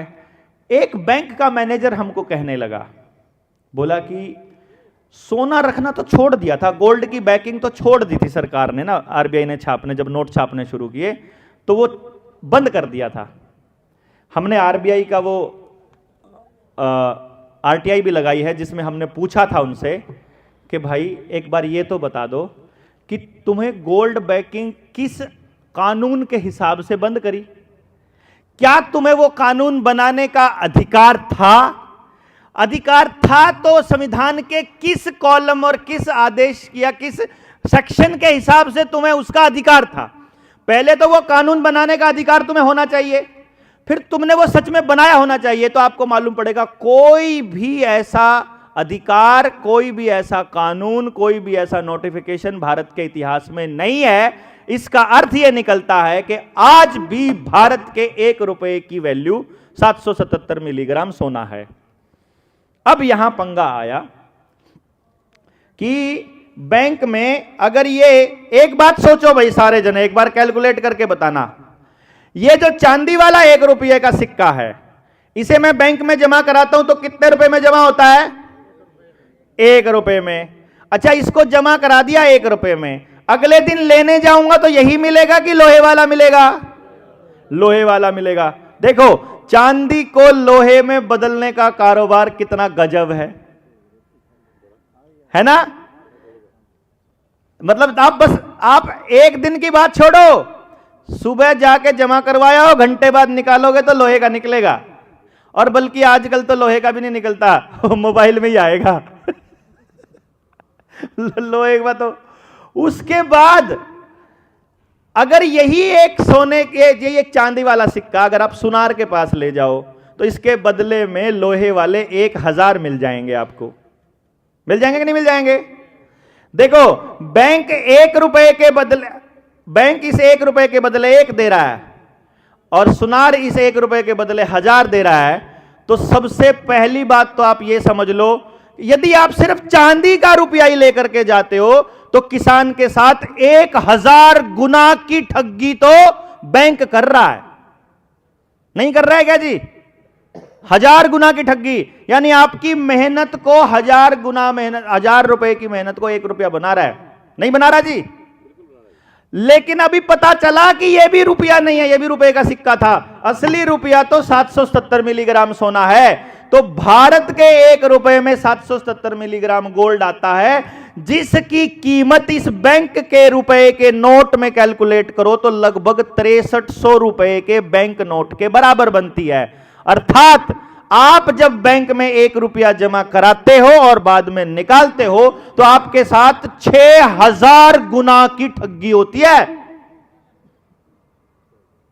नहीं समझ में आया ना? अरे हमको भी समझने में 6 महीने लगे थे भाई। जब तक खुद से रिसर्च नहीं करोगे पल्ले नहीं पड़ता। लेकिन देसी भाषा में, किसान की भाषा में समझाता हूं। किसान की भाषा में, किसान ने टमाटर बोया, उसका टमाटर बिका 5 रुपया किलो। 100 किलो टमाटर कितने का बिका? 500 का बिका। ला के घरवाली को दे दिए 500 रुपए किलो, भगवान संभालो। अब 2 महीने के अंदर अंदर उधर से आरबीआई ने नकली नोट छापे, छाप के अडानी को दे दिए या फिर अडानी के खाते में ट्रांसफर कर दिया। ट्रांसफर होने के बाद अडानी ने सारा का सारा टमाटर खरीद के अपने साइलोज में जमा कर लिया। जमा करने के बाद में उसके बाद टमाटर का रेट हो गया, पिछली बार कितना था हाईएस्ट रेट? 250 रुपया था हमारे वहां। फिर आपके यहाँ बिका 2 रुपए किलो होगा। ना, जब 2 रुपए किलो था, बिकने में 2 रुपए था तो 120 तक गया था, 5 रुपए था तो 250 तक गया। तो मैं अपना वो कैलकुलेशन बता रहा हूं, 5 रुपया किलो 100 किलो टमाटर बिका 500 में। 2 महीने बाद उसी किसान के घर में सत्यनारायण की कथा हो गई, पलवाई ने टमाटर लिख दिया, वही 500 रुपए उठा करके गया, अब 250 का रेट हो चुका है। अब मिलेंगे उसे 2 किलो टमाटर। 100 किलो टमाटर का 2 किलो ऐसे बनता है नहीं? ऐसे ही दर्जी की मेहनत, ऐसे ही मजदूर की मेहनत, ऐसे ही ड्राइवर की मेहनत, ऐसे ही किसान की मेहनत, ऐसे ही अनाज को, ऐसे ही दालों को, ऐसे ही आपको, सबको ऐसे ही लूट रहे हैं ये बैंक। इसीलिए जन धन खाता शुरू किया गया, इसीलिए ऑनलाइन ट्रांजैक्शन की गई, इसीलिए आपके मोबाइल में डिजिटल करेंसी लाई गई, क्योंकि आपकी जेब में जो मोबाइल है इसमें जब पैसा ट्रांसफर होता है वो रुपया नहीं है, वो ई रुपया है। ई रुपया, ई रुपया। जब तक भारत के मुद्रा का नाम रुपया रहेगा तब तक 1 रुपए का मानक 777 मिलीग्राम सोना रहेगा, क्योंकि दुनिया की किसी चुनी हुई सरकार, किसी व्यक्ति, किसी कानून और किसी भी ताकत की यह औकात नहीं है कि वो किसी मानक को बदल दे। 1 मीटर 100 सेंटीमीटर होता है, उतना ही रहेगा, दुनिया की कोई चुनी सरकार नहीं बदल पाएगी। किलो का वजन कम ज्यादा नहीं हो सकता, सदियों से चलता आ रहा है, सबके साथ ठगी हो जाएगी ऑन द स्पॉट। किसी मात्रा का, चाहे आप मतलब घन मीटर को बदल लो, यानी कि वॉल्यूम को, आयतन को नापने की, दूरी को नापने की, वजन को नापने की, घड़ी को समय को नापने की, या किसी का मूल्य मापने के किसी भी मानक के साथ आप छेड़खानी नहीं कर सकते। ये यूनिवर्सल जस्टिस के खिलाफ है। अगर यूनिवर्सल जस्टिस के खिलाफ है तो वो चीज पॉसिबल है ही नहीं। इसलिए जब तक भारत के रुपए का नाम रुपया रहेगा, मुद्रा का नाम, तब तक ये 777 मिलीग्राम वैल्यू रहेगी। इसी व्यवस्था को बदलने के लिए ऑनलाइन ट्रांजैक्शन के नाम पर सीबीडीसी लाया जा रहा है, जिसमें हमारे रुपए का नाम बदलकर ई रुपया कर दिया गया है। ठीक है, ई रुपए के बदले में कुछ भी नहीं है, वो जितना मर्जी छाप सकते हैं, जितना मर्जी। एक बैंक मैनेजर से मैंने पूछा था कि भाई कोई तो नियम होगा छापने का, तुम छाप के अडानी को देते रहोगे, वो तो हमारी जमीन 1 करोड़ में भी खरीद लेगा, कल को 5 करोड़ में भी खरीद लेगा। लेकिन किसान के साथ दिक्कत क्या है? उसकी जमीन 20 लाख में 1 एकड़ बिका था, उसने 20 लाख रुपए घर में रख लिए, 4 दिन के बाद वही 20 लाख रुपए में 1 एकड़ नहीं मिलता उसको। मिल जाएगा जी? मिलता ही नहीं। इसका मतलब जमीन की वैल्यू नहीं बढ़ी है जनाब, आपके रुपए की परचेजिंग पावर घटी है। अगर आपका रुपया असली हो, अगर आपके रुपए के बराबर 777 मिलीग्राम सोना हो, तो आज भी वही औकात है जमीन की, मकान की, दुकान की जो पहले थी। यानी शोषण का एकमात्र रास्ता है रुपए का कूटकरण। वो कूटकरण करते जाएंगे और आपकी व्यवस्था को खराब करने में लगे पटवारी, तहसीलदार, डीसी, जज, वकील, सबको रुपए बांटते जाएंगे। आपकी व्यवस्था को बर्बाद करने का काम रुपए के सहारे से किया जा रहा है। व्यवस्था को अगर आपने ध्वस्त करना है इनकी बनाई हुई, और अपनी अगर नेचुरल, मानव और प्रकृति केंद्रित अगर कोई व्यवस्था बनानी है, उसका एकमात्र समाधान है अपनी व्यवस्था में से इनके बनाए हुए रुपए को खत्म करके अपना धन आधारित असली रुपया स्थापित करना पड़ेगा।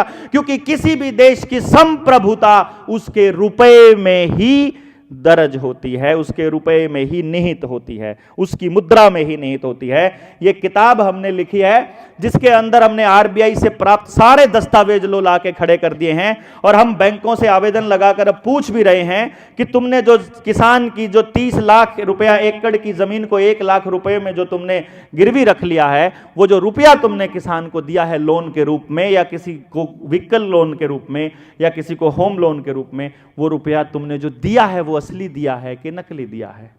और मैं आपको बता दूं, लगभग 2000 आवेदन अभी तक हम लगा चुके हैं, और आज तक आरबीआई या कोई भी बैंक किसी भी आवेदन का बिंदुवार जवाब नहीं दे पाया है। आप में से किसी ने लगाया है आवेदन? हाथ खड़ा करिएगा। आया है किसी का जवाब?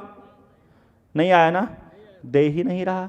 अगर रुपया असली है, अगर उन्होंने दिया है तो भाई फिर उसका जवाब उनको देना पड़ेगा। अगर वो जवाब नहीं दे रहे हैं तो देश की जनता के साथ ठगी हो रही है, और अगर वो ठगी हो रही है तो उसको समझने के बाद उसे रोकने का दायित्व हम सब पर है, जिसको भी वो समझ में आ जाए। इसको पूरी तरह से समझने के लिए मैं आप लोगों से रिक्वेस्ट भी करूंगा कि आप ये किताब अपने बच्चों को ज़रूर पढ़ाएं, इसको खुद भी पढ़ें, इसको देखें और लोगों को बताएं, क्योंकि आपकी और हमारी व्यवस्था को ध्वस्त इस रुपए के ही नाम पर किया गया है। जितना है ना आपके ऊपर जो अत्याचार हो रहा है उसकी तनख्वाह के चक्कर में रहो, उसकी तनख्वाह खत्म कर दो। पुलिस वाले की तनख्वाह आज खत्म कर दो, उसकी अभी ला दो, उसको 1.5 लाख से अगर 5,000 पे 2,000 पे ला दो, उसको यह बता दो अरे बेवकूफ आदमी 6,30,000 रुपया 100 रुपए के बराबर बनता है भारत के, तो तुम्हारी जो 1 लाख तनख्वाह है वो तो असल में 15 रुपए 16 रुपए के बराबर किया है, तुम तो 16 रुपए में बिक करके पूरे समाज को बर्बाद कर रहे हो। और अगर उसे पता चल गया कि जज के साथ भी ठगी हो रही है तो जज भी उनका साथ नहीं देगा।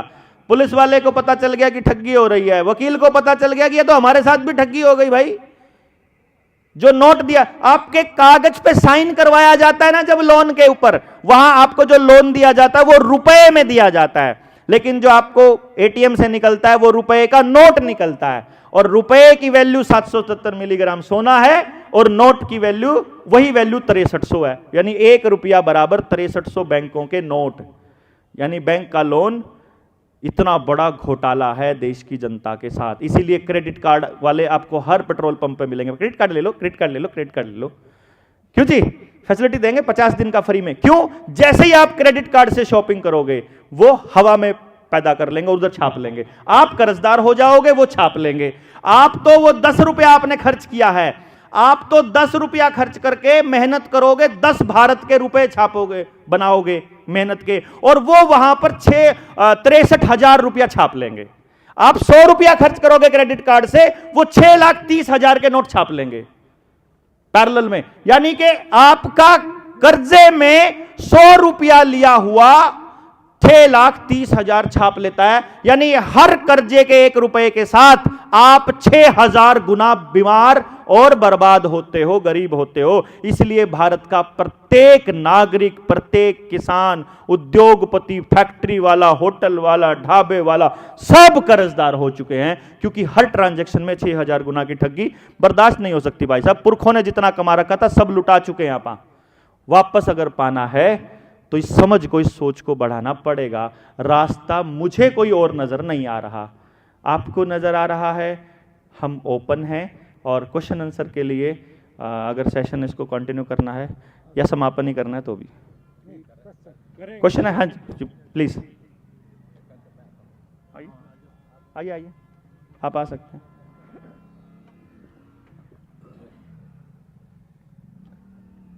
मनीराम जी, क्वेश्चन नहीं, कुछ थोड़ी एक बात भी रखूंगा, थोड़ी बात भी।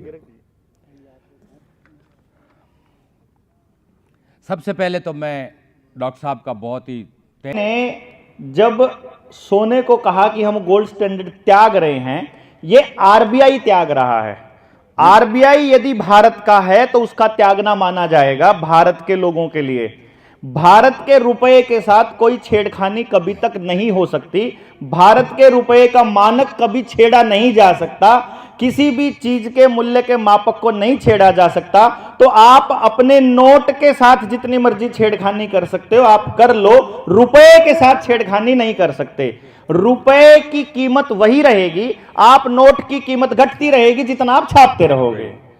बहुत अच्छा। और दूसरा, आपने जो बहुत ही जबरदस्त बात की कि भाई लोकल लोगों को उनको अधिकार है ही नहीं। एनएससीपीएम के अपने प्रोग्राम में बार बार लिखा है कि उनको अपना सारा राइट्स वहीं होना चाहिए। आपने तो कहा जन जंगल जमीन, अब वहां अपन ने तो लिखा उसका पॉलिटिकल, आर्थिक, कल्चरल, वो सब समेत सारे अधिकार कंसर्न पीपल के होने चाहिए। जो कंसर्न पीपल हैं उनके ही होने चाहिए। ये नहीं है कि आपके गांव के अंदर सड़क किधर बने रहे, वो पास बिल एस्टिमेट पास कराने कलेक्टर के पास जाओ। क्यों Yes, भाई? हाँ। जब मोहल्ले का मामला है तो उसमें कलेक्टर का क्या लेना देना? बिल्कुल। ये पहले से ही है। और बड़ा कोई इश्यू है बड़े कंसर्न का, तो उसका फैसला भी रेफरेंडम से हो, लोगों को इतनी पावर तो मिले। गांव बताएं। बताएं। अब ये बात बिल्कुल आप और हम एक ही जगह है कि भी लोगों को जागृत करने वाली बात है, और कौन करेगा? वो तो आप और हम करेंगे, वरना तो कहते हैं कि मैं I am alone but with loan. आजकल ये कहता है आई एम एलोन, वो आजकल सब सिंगल वाले हैं, शादी ही करना ही कहाँ चाहते हैं, तो I am alone but with loan. जैसे आपने कहा सारे ही वो ईएमआई से भरे पड़े हैं, बिल्कुल। तो सरकार और लोन से जितने दूर जाएंगे उतना ही आपका फायदा होगा। बस, इसमें कोई उसी- बात नहीं। वही समृद्धि है। आपका और हमारा एक है। जबरदस्त। आज तो सज्जन कुमार जी नहीं है, नहीं तो कई शब्द आपके मिलते हैं, उनको गुंडा बोलने के, उनका भी शब्द, उनकी शब्दावली भी हुई है। है? तो आपने इतना समय दिया, हम बहुत ही शुक्रगुजार हैं एनएससीपीएम की तरफ से। बहुत सारे क्वेश्चंस, जैसे व्यवस्था की बात है, हाँ, तो हम तो कहते हैं पूरी व्यवस्था अब कहाँ है, राष्ट्रीय व्यवस्था और कैसे पूरी की पूरी हो तो गई है ना। ये खुद ही कहते हैं विश्व वर्ल्ड ऑर्डर है, हम उसको कहते हैं कि इसको अपडेटेड करनी है, प्रो पीपल बनाने की बात है, पावर टू द पीपल की बात है। तो एनएससीपीएम का प्रोग्राम आपका दिया हुआ है। हाँ घनश्याम जी, आप भी आओ, जी। आओ। बहुत बहुत ही बढ़िया, बहुत, मैं तो बहुत खुश हुआ भाई। धन्यवाद जी। धन्यवाद। पहले मैंने सोचा कि जैसे आपने बोला ना कि भी वो ठेकेदारी पड़ता, और हमने हमारे पास ठेकेदारी पड़ता खत्म करने क्या कर दिया कि जो एनएससीपीएम का भी जो है ना, ये 5 पदाधिकारी हाँ, बैठे हैं, वही। 4, ये अगले साल बदल जाएंगे, दोबारा नहीं आ सकते बिल्कुल। हमारे सिस्टम में वो धन्यवाद। कि रियल में जो धन है ना, इस पर आगे फाइनेंस की स्टडी करके इस पर आगे कि रियल जो धन है वो हवा, पानी, जीव जंतु, पेड़ पौधे, ये सारे मिलके बनता है, और जो जलवायु है। अब ये तो कॉमन सेंस से आम आदमी मानता रहा है इतिहास में, और उसके मुताबिक उनकी कल्चर भी डेवलप हुई है। अब एक और ऐड हो गया मौसम, या पृथ्वी का जो जिंदा रहने लायक जो टेम्परेचर है पूरे प्लेनेट का, वो है ना, जल, जंगल, जमीन, जानवर के साथ टेम्परेचर ऐसा पूरे प्लेनेट का वो वैसा मेंटेन रहना चाहिए, वो भी इसमें जुड़ गया है। तो इनका जो एनालिसिस है, तो कभी कभी डायरेक्शन ये चली जाती है कि जैसे गांव को केंद्र में रख के बाकी सारी बातें सोच रहे, ऐसा चला जाता है।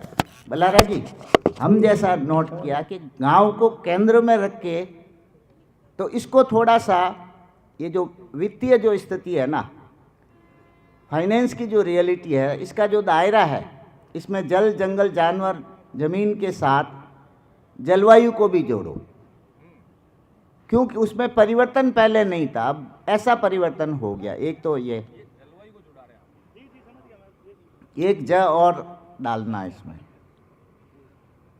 तो ये जब अपन डालते हैं तो और हकीकत के ज़्यादा नज़दीक पहुंचेंगे। दूसरा, जो सारी गड़बड़ी जो बताई है ना कि ये ठग रहे हैं, हो सकता है बलारा जी को पता लगा, औरों को भी पता लग रहा है कि यार कुछ गड़बड़ तो हो रही है। किसान को कॉमन सेंस से तो पता लग रही कि मैं जब मेरा अनाज बेचता हूँ तब रेट अलग होती है, जब मैं खरीदता हूँ तो 4-5 गुना 10 गुना रेट बढ़ जाती है। तो वैसे तो समझ में आ रहा है कि ये फाइनेंशियल जो स्थिति है वो गड़बड़ हो रही है। अब ये हो क्यों रहा है, तो इन्होंने तो फाइनेंस में इलाज देखा है, मुद्रा में देखा, मुद्रा के वैल्यू और उसके आकलन में, मानक में। एनएससीपीएम कह रहा है कि इसके साथ समाजशास्त्र भी है, सोशियोलॉजी भी है।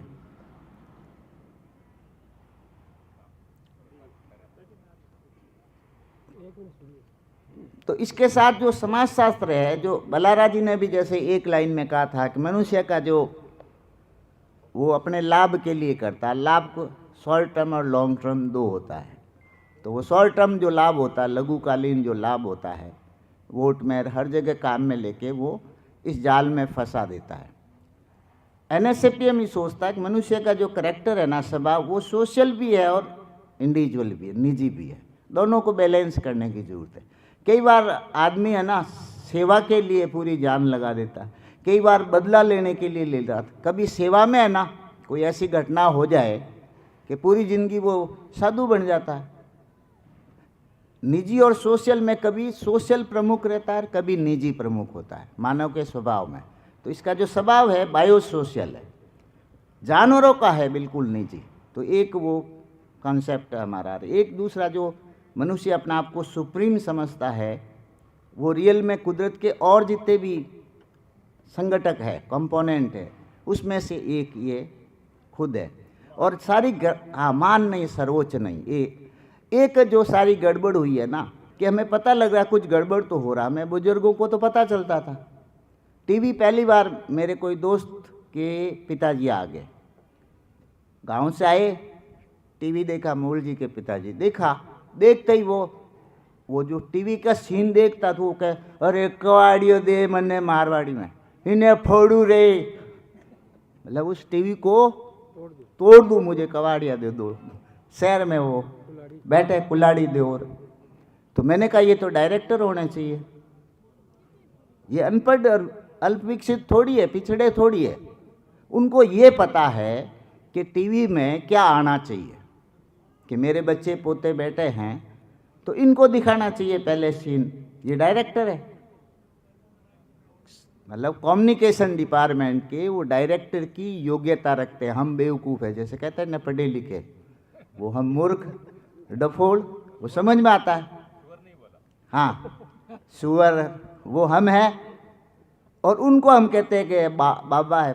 हमारे बच्चों कहते हैं बा है, तो जैसे ज्ञानी नहीं है। मैंने कहा तो डायरेक्टर है।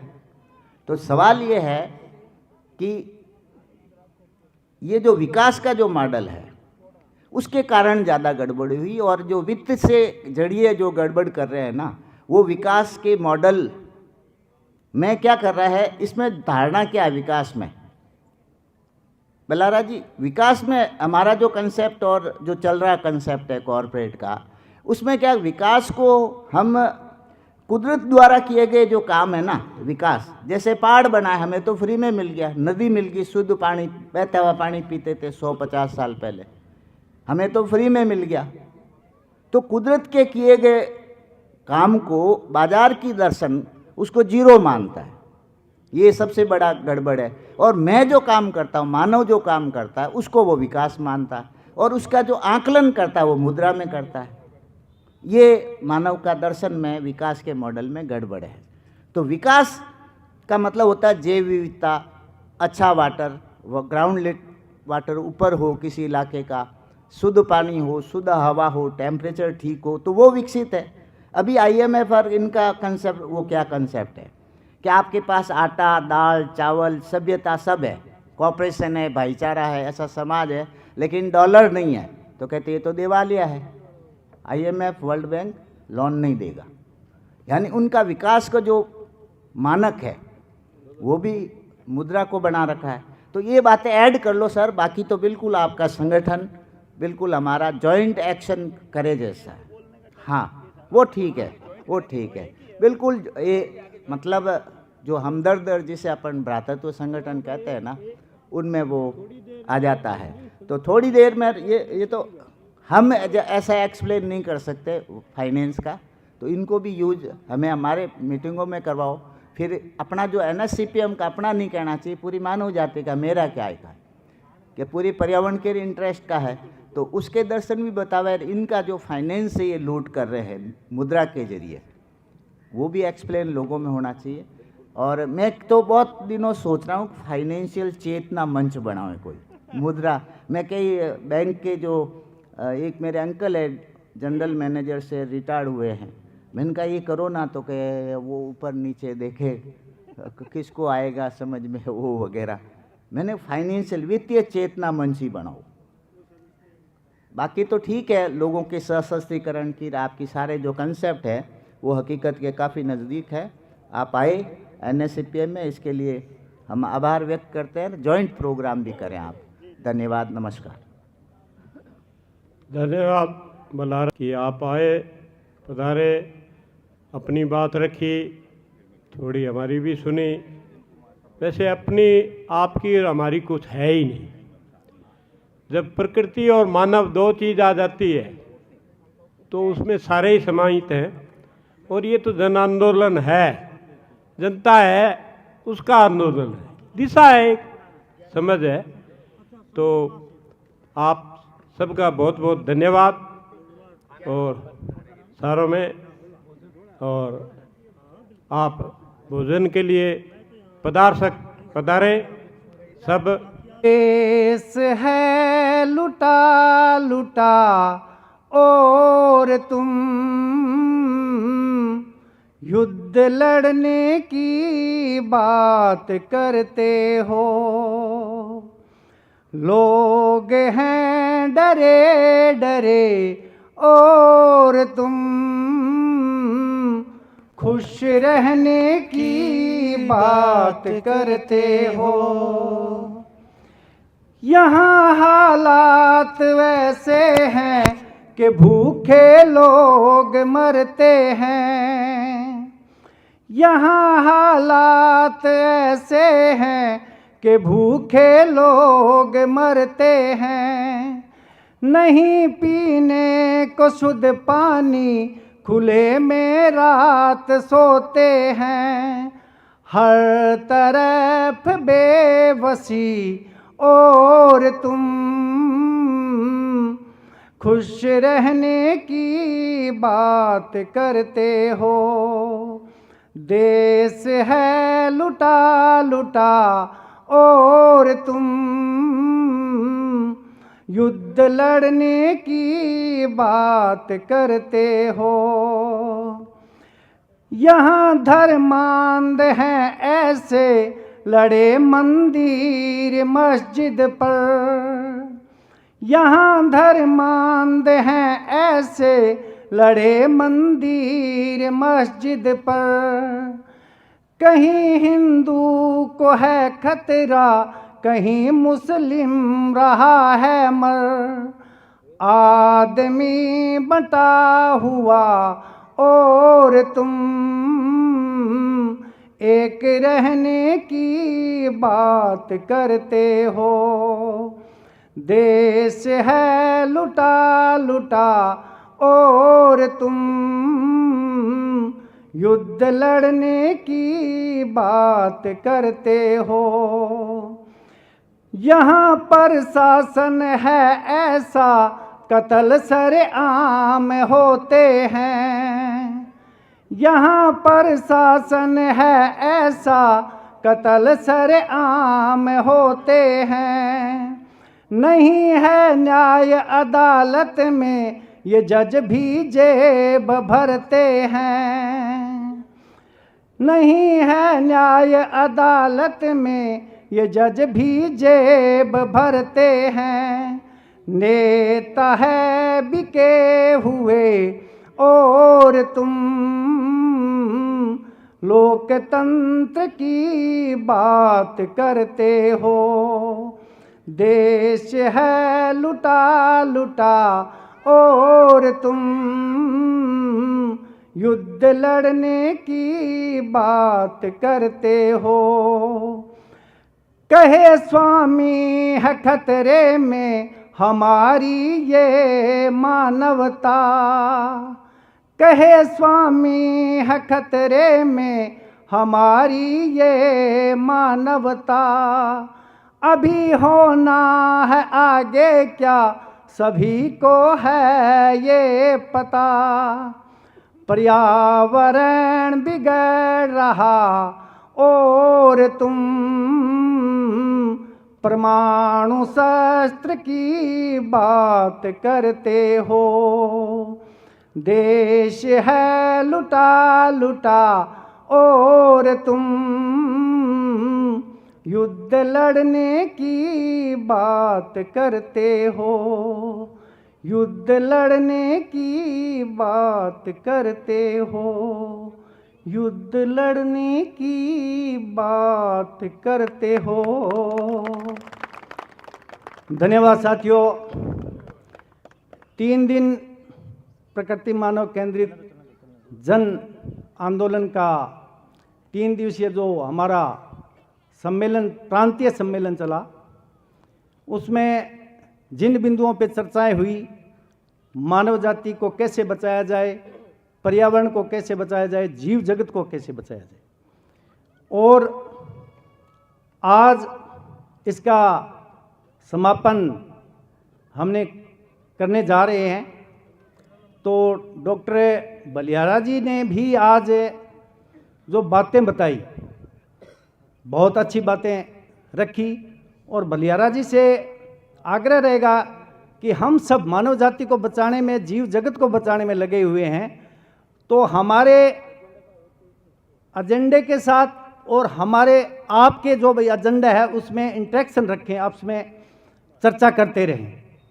तो सभी साथियों को प्रकृति मानव केंद्रित जन संगठन की तरफ से बहुत बहुत बधाई, और आप दूर दराज से पधारे, आप सभी को बहुत बहुत